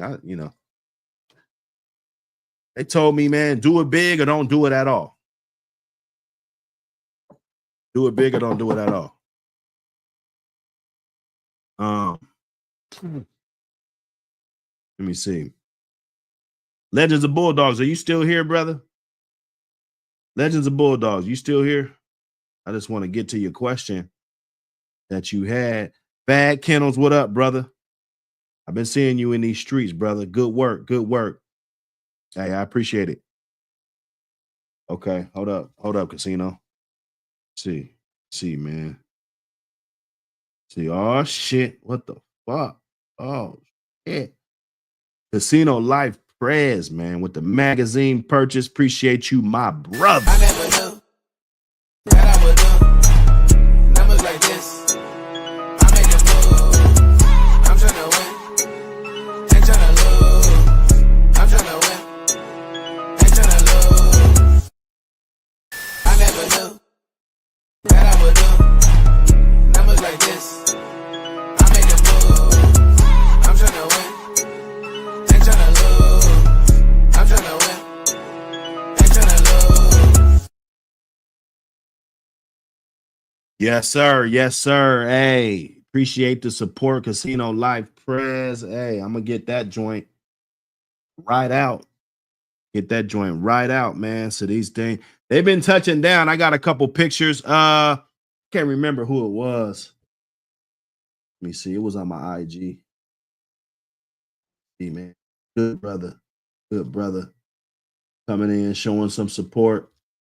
You know. Thought we're gonna get it. Okay, let me see. Okay.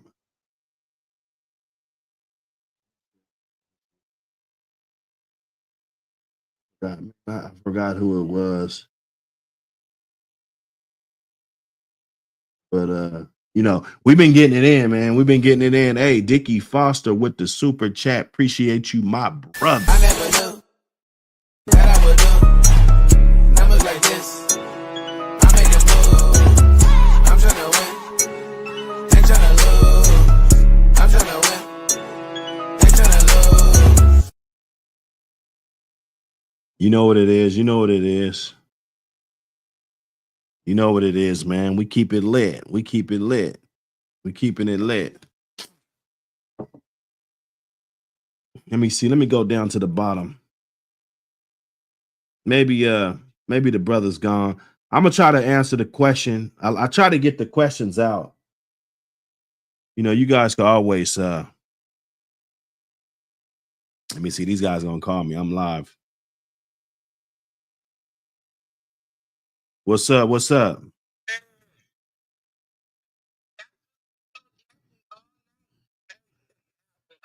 Hey, I'm live. You guys want to come talk shit?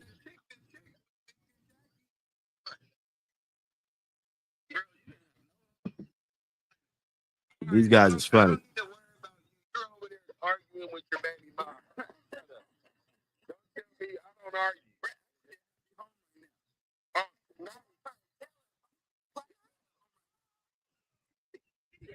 Hey, this is what we do early. This is what we do early. I'm telling you, it stays lit. It stays lit. We all across the country getting it in. Let me get them guys out of there. Let me get them guys out of there. Hey, salute to the cousins. Salute to the cousins. We got our podcast going on. We pop up. I introduced it over here, but you know, we definitely got to have it on. That's got to have its own platform. This is a Apbt. You know, this is the dog channel. We're trying to grow this. You know, like this. You dig? Let me see. Let's apply this pressure. Apply that pressure. Let me see. Make sure I ain't miss nobody. Jessica Connor in the building.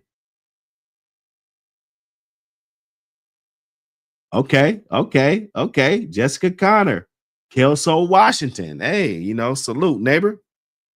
Salute, neighbor. What's the flavor, neighbor? Let's meet up and smoke one, Jessica. It's all good. I bring my girl. It won't. We'll, you know, it's all a friendly smoke session. Matthew Cruz, what up, brother? What up, brother? Trackside ENT, what up, brother? Good brother right there, man. It's a lot of potential, man. I'm gonna make sure that all this potential that we have in this community gets pushed to the forefront. You know, I'm gonna do my job and promote and get it out here. All I need is just a little bit of push. If you guys help push, I'm gonna cut the fucking wall down. I'm gonna cut the wall down. You can believe that. Buck City is all about that. Buck City is all about that life. You know, making it happen. Double tap the screen.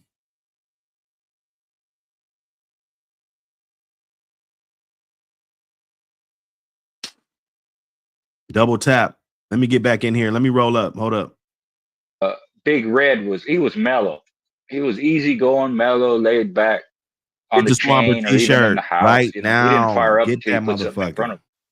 Well, the first time he saw him do that, his eyes lit up, got wide. He goes, "Big Red, is that you?" Because he didn't understand the transition of this dog who just kicked back, laid back, and then fire up. That's when he had respect for the dog, because then he understood, okay, in this situation, he's a dog and he's a pet. In this other situation, he's a warrior. So I'm not telling people go do that with your dogs, but I'm telling you that if you have a pit bull, any pit bull, it can happen that fast, like a light switch. And like Thompson said, they don't care. They ain't gonna listen to you. They're any training you give them, if they have that intent, it's out the window. Yeah, that false sense of security people have. And like I got partners that first got into dogs, and they dogs they never seen those dogs crank up. And when they finally cranked up, it was like they was damn near scared to fuck with them. They'll show. Yeah. That's why. What Schoolboy is saying is so true, and y'all guys need to take that shit to heart. Y'all got to know these dogs. You got to pay attention to their personality. Just like he said, something as simple as knowing when a dog doesn't want to be fucked with. That is a very critical thing. You guys want to do these keeps and all of this stuff, and y'all don't know when the dog's just not in the fucking mood or when they're agitated.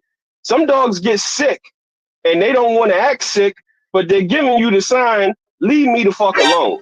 I'm not in the mood for it today. Pet that dog and walk off and leave him alone. Y'all got to know they're individuals underneath an umbrella. Just like somebody said in the chat, it's like being a prison guard at San Quentin. You got some motherfuckers who are habitual murderers. You got some people who are petty thieves. That's how you got to look at your yard of dogs. You got to know who's the killers, who's the thieves, who's the con artist, the one who like to sit up in your face and act like it's all good. And then when the script gets flipped, it's like, I don't even know you, motherfucker. Like, who are you? This is real with these dogs. Yeah. Speaking on what you just said, my cousin, the first time, and it was a yard accident that I had, and these two bitches got into it. It freaked him out Appreciate so you, much, Vicky. he climbed a tree to get out of the way.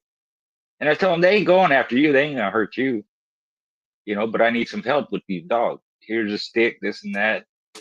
But he turned tail and ran, man, because, you know, he'd never seen nothing like that.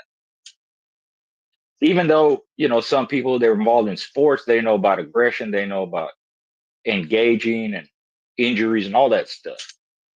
Until you see it, you can't Hey, really 83, what understand up, it. brother? And eventually it didn't bother him. He understood and all that stuff. But that was his first reaction. Get the hell out of here.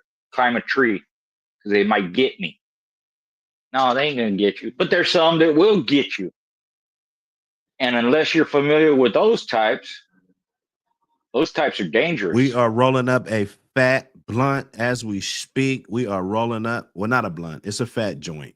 I don't smoke blunts. You dig? What you guys smoking on, man? Hit that like and subscribe to the channel. Subscribe to the channel, y'all. Appreciate the support. And 90+% of the pit bulls ain't that way. But below that, there's all kinds of other things that they are that way. They will engage. They will go after. They will have an accident.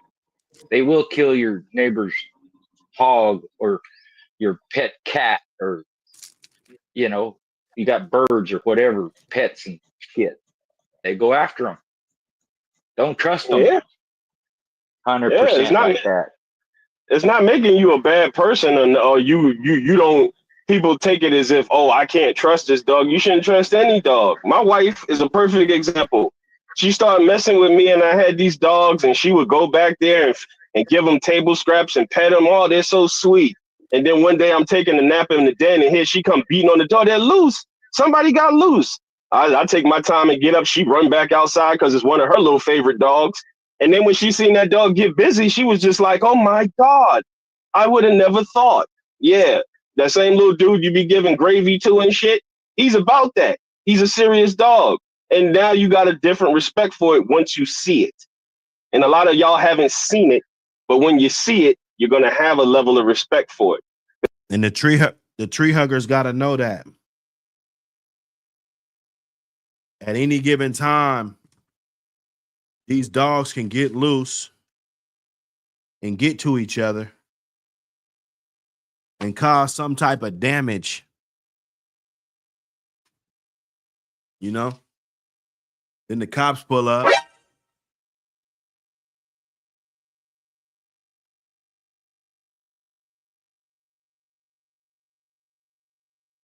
Of course, they're going to think that you was fighting the dog. Fucking course, right? They're going to think you was fighting the damn dog, right? But in all reality, education is key. Do more research, man. You cops, you guys just want to eat donuts and shit. You cops are going to have to do more research fucking with us. There's going to be plenty of situations in these magazines, the media, the propaganda that we're putting out here, right? They put out their propaganda. They put out all they bullshit, the do's and the don'ts, and the watch out for this, watch out for this, watch out for that. Watch out for these motherfuckers exaggerating and lying and shit.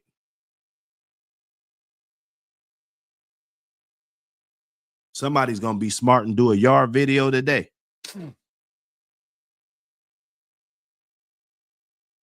Showing that they're feeding their dogs, going to the feed store, buying food. So when that neighbor pops up and tries to lie on you and say that the dog doesn't have water, the dog doesn't do this, the dog never do this, you got proof.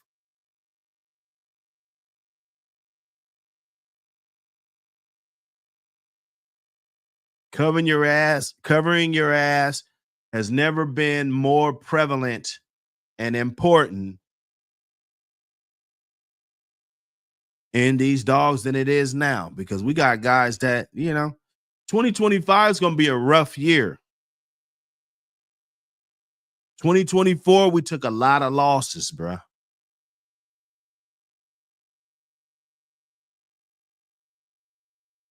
We took a lot of damn losses.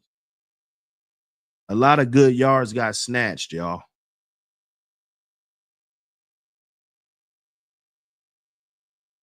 A lot of people got their truck flipped up this year. We ain't even gonna talk about 03. 23, not 03. 23. We ain't gonna talk about that. We don't need to go that far.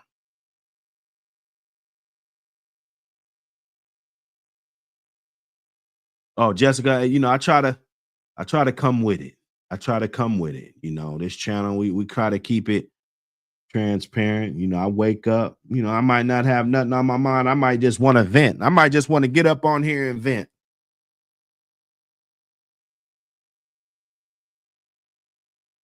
The good thing about that, I got real guy, but my Paul Harris is my Dickie Foster's, my John Kramer's, my J83s, my Mike Dans, you know, those guys that, you know, they let me. I'm not having a bad day, or I'm talking shit about somebody on YouTube that been talking shit about me, you know, they let me do that. Like, yeah, I'm gonna let Buck get this out of his system, and then we're gonna get back to the teaching and motivating. A lot of this is motivation. A lot of this information we already know. Let's be honest. We already know. I can go watch a dog channel right now, and I already know a lot of this shit. You know?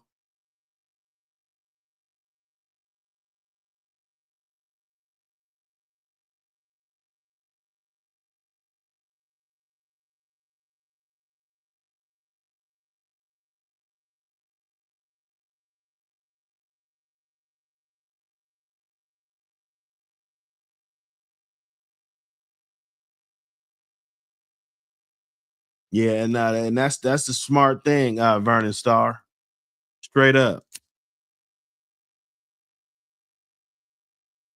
A lot of times, you know, unless you've been around these dogs, unless you know their capabilities, unless you know the speed of these animals, it's not really a good idea to jump in there and let them, you know, I mean, come on, man. You got to know what you're doing, man. People get bit fucking around with these dogs.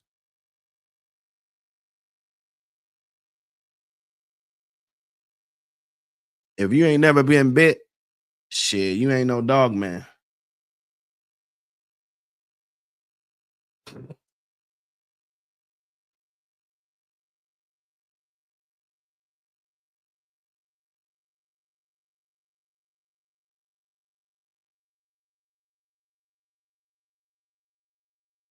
Oh man, athletic divas. Speaking of the feed store, ran across an old bill. It was $60 for some meds and 100 pounds of kibble. I believe it was from 1997. Hey, them was the good old days. I used to feed Nutri-Nugget back in the day. Can't remember how much a bag. Shit,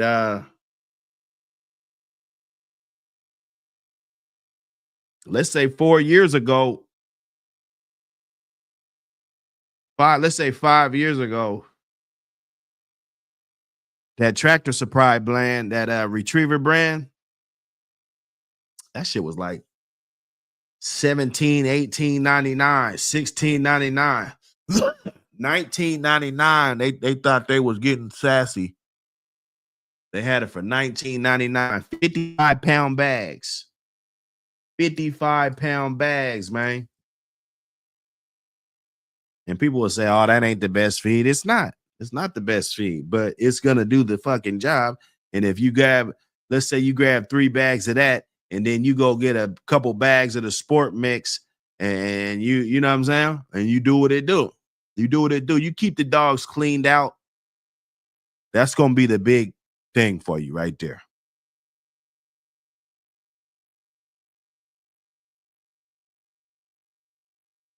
it's gonna pay dividends for you. You dig? But nah, them feed bills from back in the day.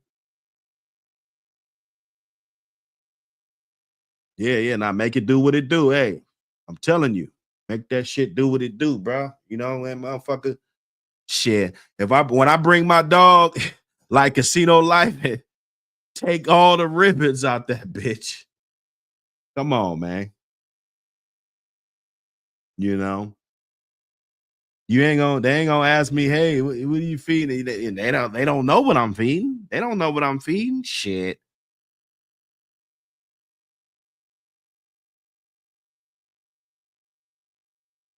Y'all don't know what I'm feeding.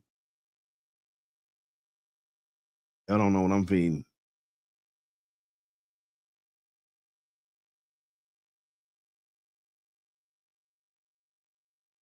He said in 98, I get a skid a diamond maintenance for $250. I had a guy that had to feed, man. I used to get that shit for pennies on a dollar. You know, I can't remember what I was paying. And shit, he like weed too. You know, he like weed too. Shit, I pull up, shit, shoot him like an eighth and $100 or something. Shit, I fill up. I had a cargo van. I had this little cargo van. Man, I opened that motherfucker up. It stayed empty. I wasn't doing no work. Shit, we was trapping. Probably somebody riding back there with a stick. You know, them was my demon days, man. You know, I changed a lot. I always been a good guy, but the environments I chose to put myself in and thought it was normal, you know, was a little wild. Some people think it's a little wild, you know? But I always had a good heart, man. You know? Shit, we'll fill that motherfucker up. Shit, we driving through. I was getting so much dog food, I could sell dog food. I was selling bags. Taste of the Wild and all, you know, the expensive shit, man. We was getting all the dog food. Premium feed.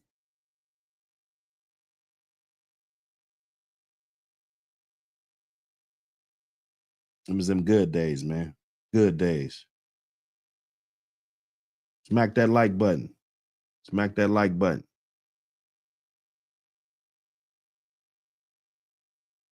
Because then it's just like a light switch. It's like dealing with Jekyll and fucking Hyde. They're cool until they not cool. And yet again, all of that stop boy, come back, heal, all that shit is out the door. Just know that. So it's not to panic you or put the breed in a bad light. It's just, again, being responsible. If you don't point the gun at your head with your finger on the trigger and it's loaded, you'll never get shot by yourself, you know, on your own accord. You don't do that. There's gun safety rules. It's the same thing with the dog. If you don't put them in that situation where they're running loose together and all that, you're gonna discourage 99% of your fights. And like those people I say around the world, it don't happen one time. And they ask me, what do I do? What do I do? I'm trying to get, I don't want them to fight. And they have to be, one thing I tell them is keep them separated. That's it. You ain't going to change them because now they've engaged with each other. So every chance they get or whatever ticks them off, they're going to engage. And they keep trying to make them behave and get along and all that. It's a lost cause. Don't do that anymore. Yeah, that Cesar Milan shit is TV. Like all of that, we can make them get along. Yeah, they may get along while you're standing there, but walk out your house and leave them and see what the fuck happens when you leave the room. Like Garcia alluded to, it's all good while you're there, but walk out and see what the fuck happens. It'll look like the scene from The Purge. R.I.P. Louis. They don't escape from their kennel when you're there. They wait till you leave because they know you can't see them, and then they get out. I've seen dogs get out of guy kennels, and the door is still closed around the house. Yeah, exactly. You're leaving a gun around the house. Is it going to kill somebody every single day? Probably not. But why take the chance, though? You know, why have a gun unsecured with kids around? Yep. Even teenagers they'll go find that shit. Like Yep. when I was young, I mean, there wasn't. Casino life. What up, brother? Man, what's going on? What's going on, Book? Oh man, cooling, man. Early, you know, just getting it in, you know. Yeah, man. You got that cash app I sent? Oh yeah. Nah, appreciate you, brother. I'm gonna get that joint right out to you. That's a bit. Appreciate the support, man. I got you on the TV. I gotta mute the TV. Hold on. Yes, sir. You know what I'm saying? I be having that dog talk in the living room. My family hate that shit. Oh, they don't like the dog talk. They like it, but I don't watch nothing else. They think we talking Chinese. That's what it is. Yeah, and I don't watch nothing else. Like, bro, I be watching them videos with the robot voice, and I be, you know what I'm saying? They be sick of that shit. Oh, I got you. Yeah, They be want to watch They something don't else. know about the pedigrees and all the, you know. Yeah. Man, what's going on with y'all, man? Yeah, man. What's up with that show you was at, man? That looked real interesting. Man, it was a good show, man. But that shit, man, I wouldn't suggest it for no real pit bull owner. You know what I'm saying? But it was a flyer at the feed store. You know what I'm saying? So I seen it. It said all breeds, but on the flyer it did have like bullies and Frenchies on it, but it said all breeds. You feel me? So I pull up. You know what I'm saying? Everything good. Then they was for the sanction part. I would have had to register with their registry. I wasn't really trying to do that because I ain't never heard of them. And Right. so I just did the fun show part. And also with the with they sanction part, you got to use the actual show lead. You know what I'm talking about? Oh, I got you. The The little little thick. small little, Yeah, bro. I was like, man, I can't do that shit. like a So 2-footer. Yeah, it's real short, huh? and it's thin. It's like and Yeah. it don't it can get loose. Like It's like a little rope that go around the little buckle. right. It's not like clamped. You know what I'm saying? So Got I you. ain't do that, but I did the fun show. I did the working dog, did the working dog division, and I got second place, and the puppy I got third place. But I was getting into it with the people who put the program together and shit. They kept getting on my ass about Canelo barking and shit. Like I mean, like being aggressive towards the other dogs and shit. They was mad about that shit, but bro, it was only because it was a pit bull, bro. Because Canelo ain't even no barker. Like he don't even bark like that. Like he just, you know what I'm saying, just the optics of it, like him standing up on his back legs and shit. Like that shit was intimidating to them because I mean it was some bullies in there that was aggressive as a motherfucker, but they were so short and they look harmless, you know what I'm saying?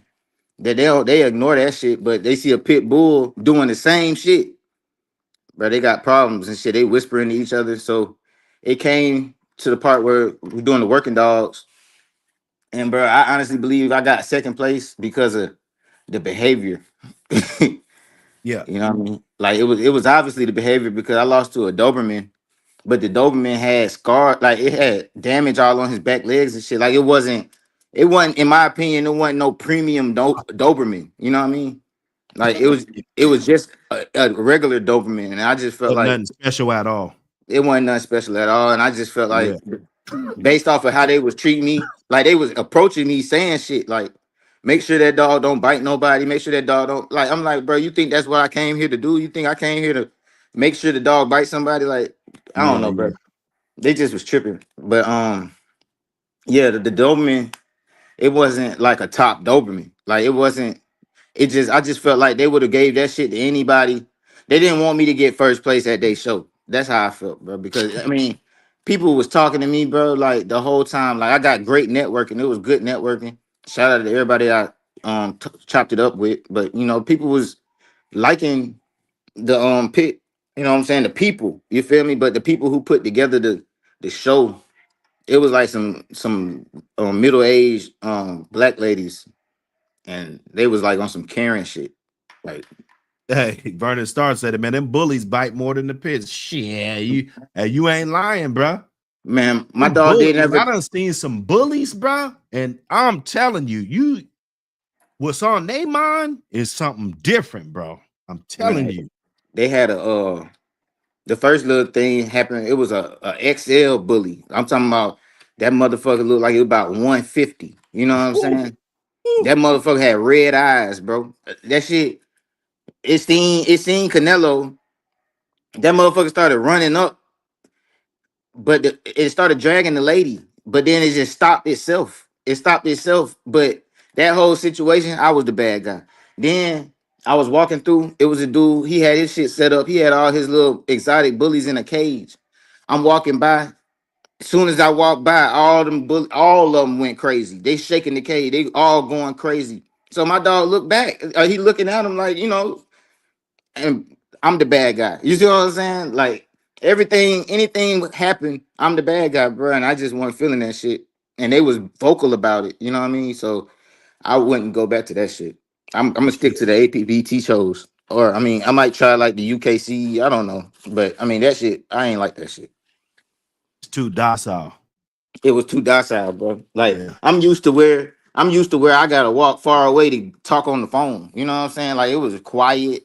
It was kind of quiet. I mean, it was dogs barking every once in a while, but it ain't nothing like no APBT show. And then Yeah. like I ain't gonna lie, like the quality of dogs that we got, like seeing so many like seeing how they are with them Frenchies and exotic bullies, like the way that whole show was, it'll kind of make you feel a certain type of way, like, bro, the whole show smell like shit. You know what I'm saying? Because the way that they show is the total opposite of APBT shows. Like the APBT shows, it ain't a lot of dogs that's using the bathroom. It ain't a lot of dogs doing all that, because when we getting ready for a show, we cleaning our dogs out. We empty our dogs out. We trying to show um how lean they are, or how, you know what I'm saying, like Right, right.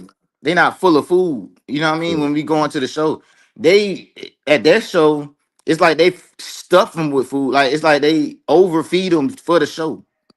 And then like you can tell by the smell of it, whatever they feeding is not that good. Like you know how when Yeah. you can smell your dog Well, when they now use the restroom. that's what that corn and shit. That corn, that shit stink, bro. That shit Nah, stink. I don't got no corn in my shit. Corn Yeah, bro. stink, bro. I feed it. I ain't gonna lie, I feed it. But Yeah.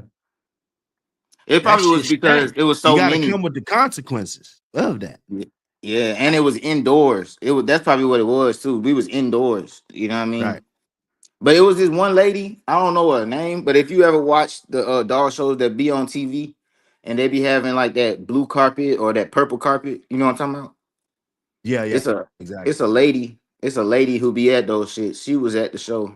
She had a whole bunch of dogs. She had two golden retrievers. She had a husky. She had some other shit. Like she had all type of dogs. But that was kind of cool seeing her in real life, seeing how she worked the dogs. Cause she had a golden retriever, bro.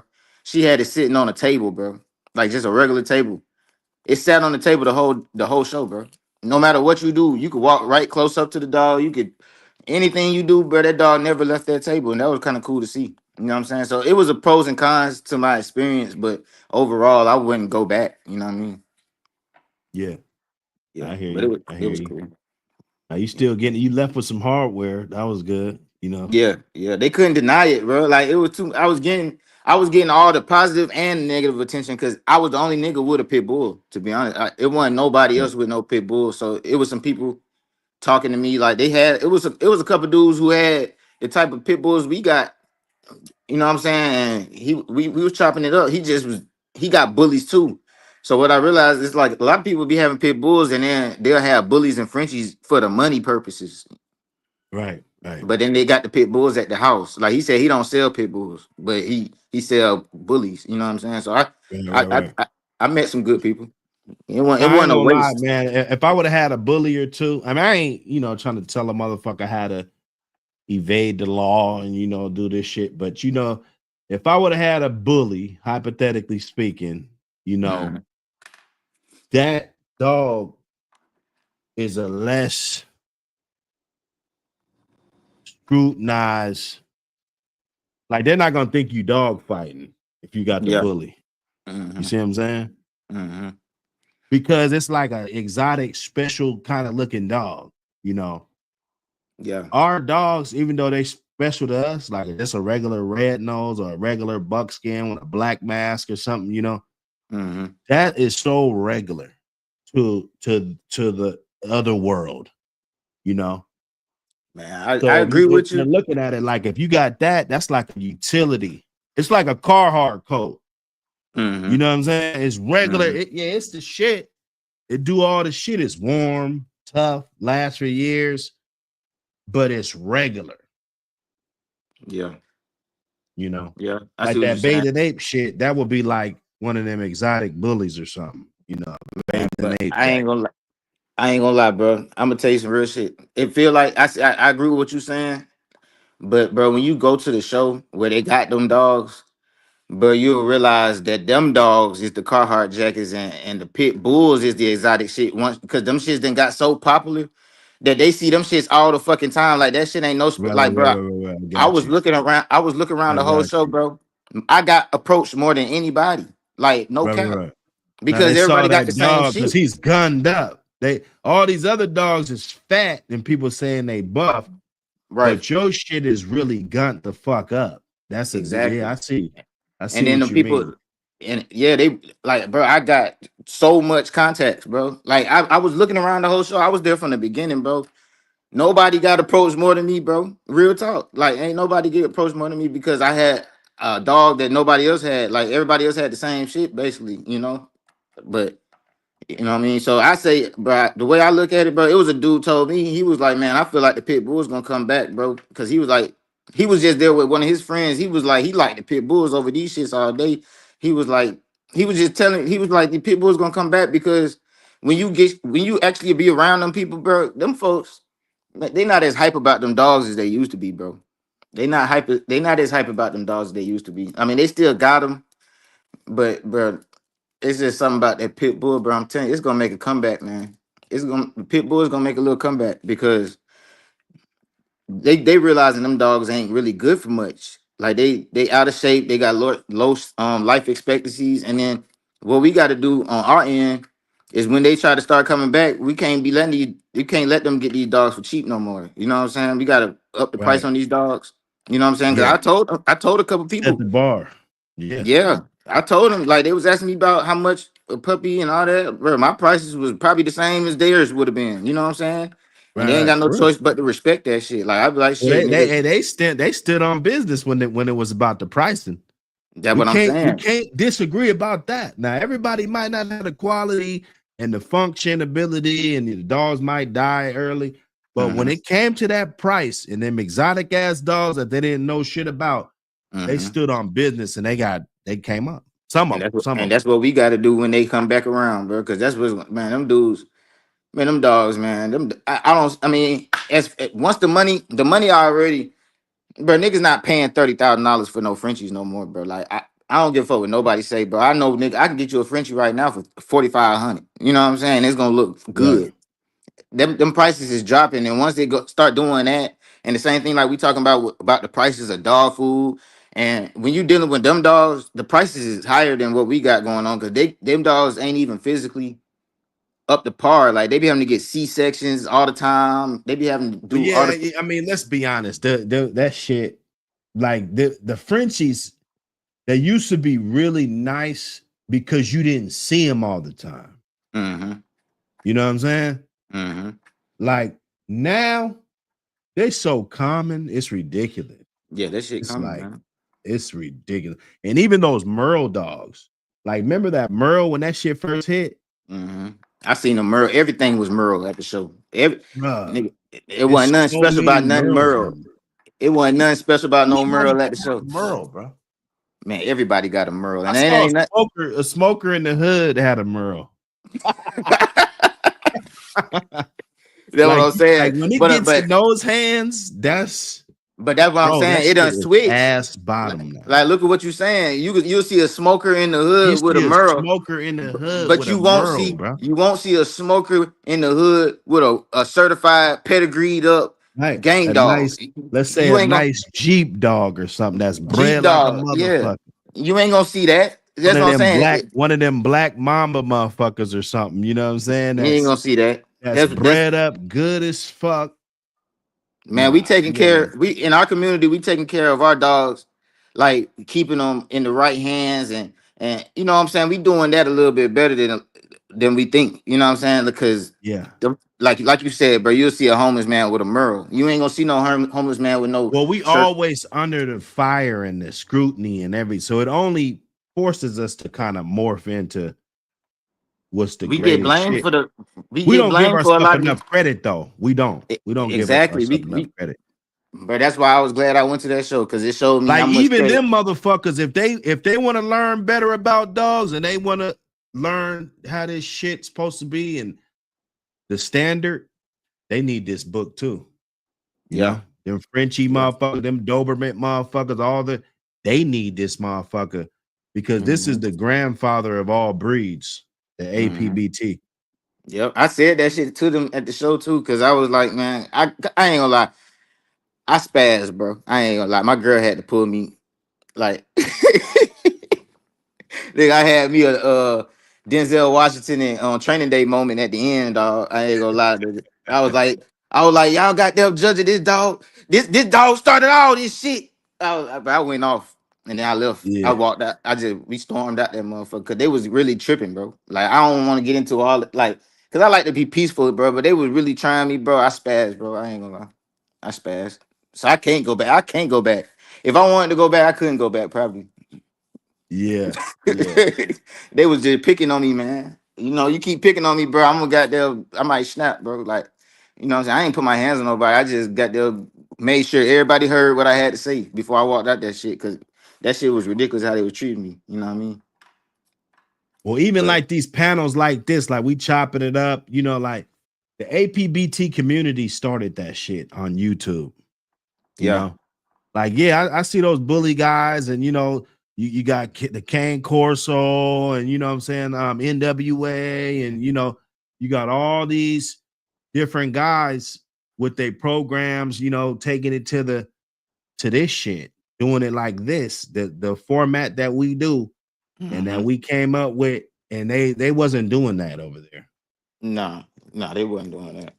Yeah, it's oversaturated. You know, we need to just what I learned in conclusion. What I learned is, bro, we gotta, like you said, bro, we gotta appreciate our community because, bro, when you go into them other communities, it'll show you just how great our community is, bro. Like the people that I meet at the pit bull shows and the way the we are required to care for our dogs 10 times. We have to pay way more attention to our dogs than a lot of other breeds because they so high energy. They got that high prey drive, and you can't allow them to get bored. You know what I'm saying? So we Right. gotta focus on our dogs. We have no choice, bro. So when you get to seeing how people deal with their dogs, it's night and day because, bro, we gotta make sure we keep our yard safe. We gotta keep our neighbors' animals safe. We gotta keep Right. we really be thinking. You know what I'm saying? Right. Like, and when you see the children, like the junior handlers at the APBT shows, man, bro, them kids is on a whole nother level mentally when it come to animals than Yeah. the kids that was at the show yesterday. Because them kids at the show yesterday, they didn't give a damn about dogs and they don't even know how to conduct themselves around dogs. Like if you're gonna have Right. a working dog division at your show, you gotta let it be known kids cannot be running around horse playing and shit. Like you can't just be motherfuckers running around knocking people. You know what I'm saying? Like that right there. Like some dogs get ticked off about shit like that. You know what I'm saying? But that's the type of shit Right. you'll never see at no pit bull show. People know how to conduct themselves. Also, you'll never see owners letting their dog approach your dog. You'll never see that shit. But at Right. this Right. show, Coming up to eh, sniff and shit. Oh, can they play and shit, man? Get the man, fuck that's the out of type of here, shit man. happen. And Get I the got fuck. judged. Are you serious? I got Get judged your for that shit out shit, of here. dog. I got Does he judged. bite? Yeah, I think so, man. I think you Man, don't that want shit to. happened, dog. Matter of fact, I was talking to somebody, but I wasn't even paying attention. This lady I think that was a bully she had. This lady, she come walking by and she looking at how Canelo looking at her dog. And she think like she so like she don't know dog so much that she think that mean he want to play or some shit. She goddamn start bringing her dog closer and closer. I'm looking at it. I'm like, hold on, stop. Stop. Where you at? Don't come. No, you tripping. Like, like, and she still thinking it's a joke and shit. She laughing and shit. I'm like, nah, don't do that. He don't play with dogs.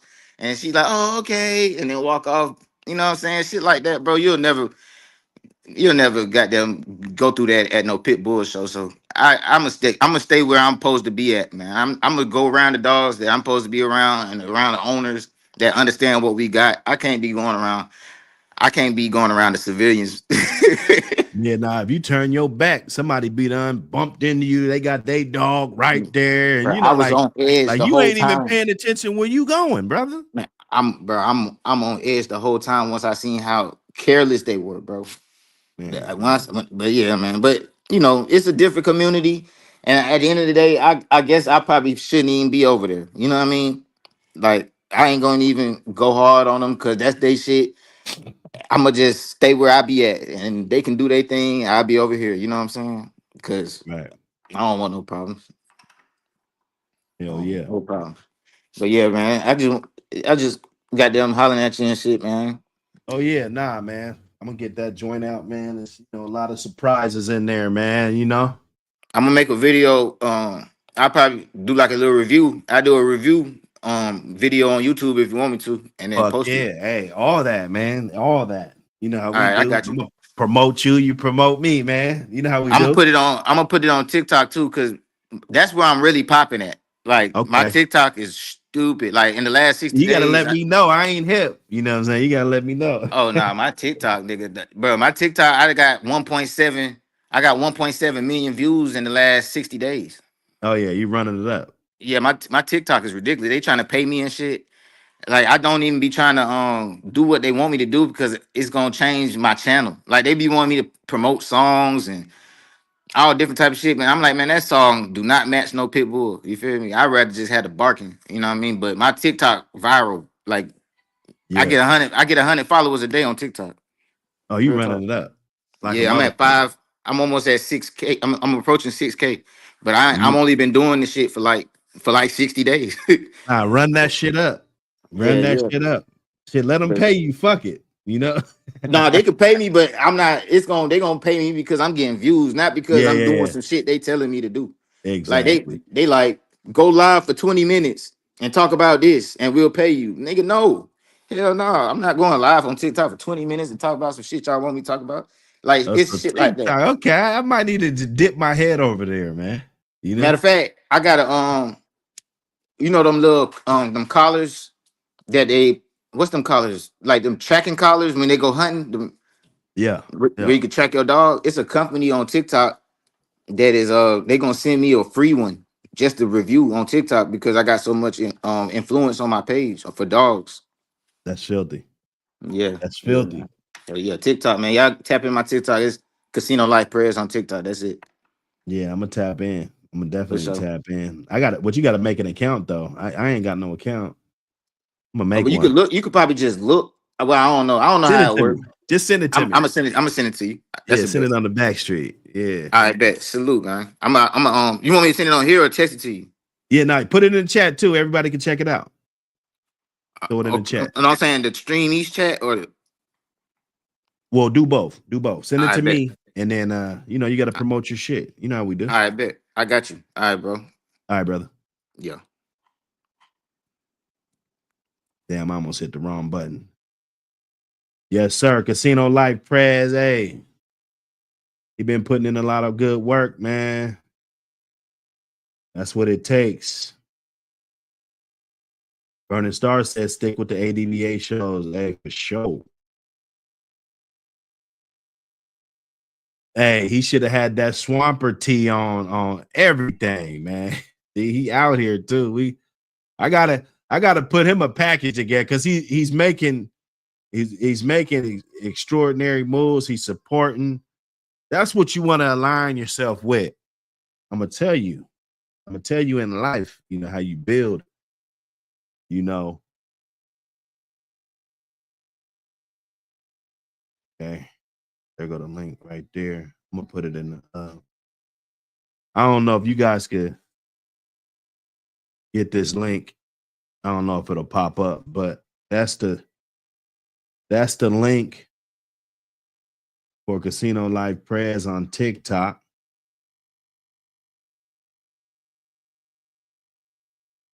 Yeah, hit him with a carrot pack because he's hitting these shows. He's doing his thing, man. And I got some dope shit. That Swamper, I'm telling you, that Swamper joint, I'm about to be wearing that bitch everywhere. I'm wearing that shit everywhere. I'm getting the sweatshirt. I don't want to say embroidery because just those letters with the little, the little wool, the embroidery on that motherfucker kind of puffy. I don't know, man. That shit might be something, bro. I had to go sell that shit to Mark Echo. Them motherfuckers fell off. Sell that idea to them. I was looking at some of the other shit. I'm like, man, you old motherfucker with the designs, brother. You guys need some shit. Hit me on the back streets, man. You need some shit custom for you, so you could have merch on your YouTube channel and dope shit and not just some regular ass shit. Holla. Feel me?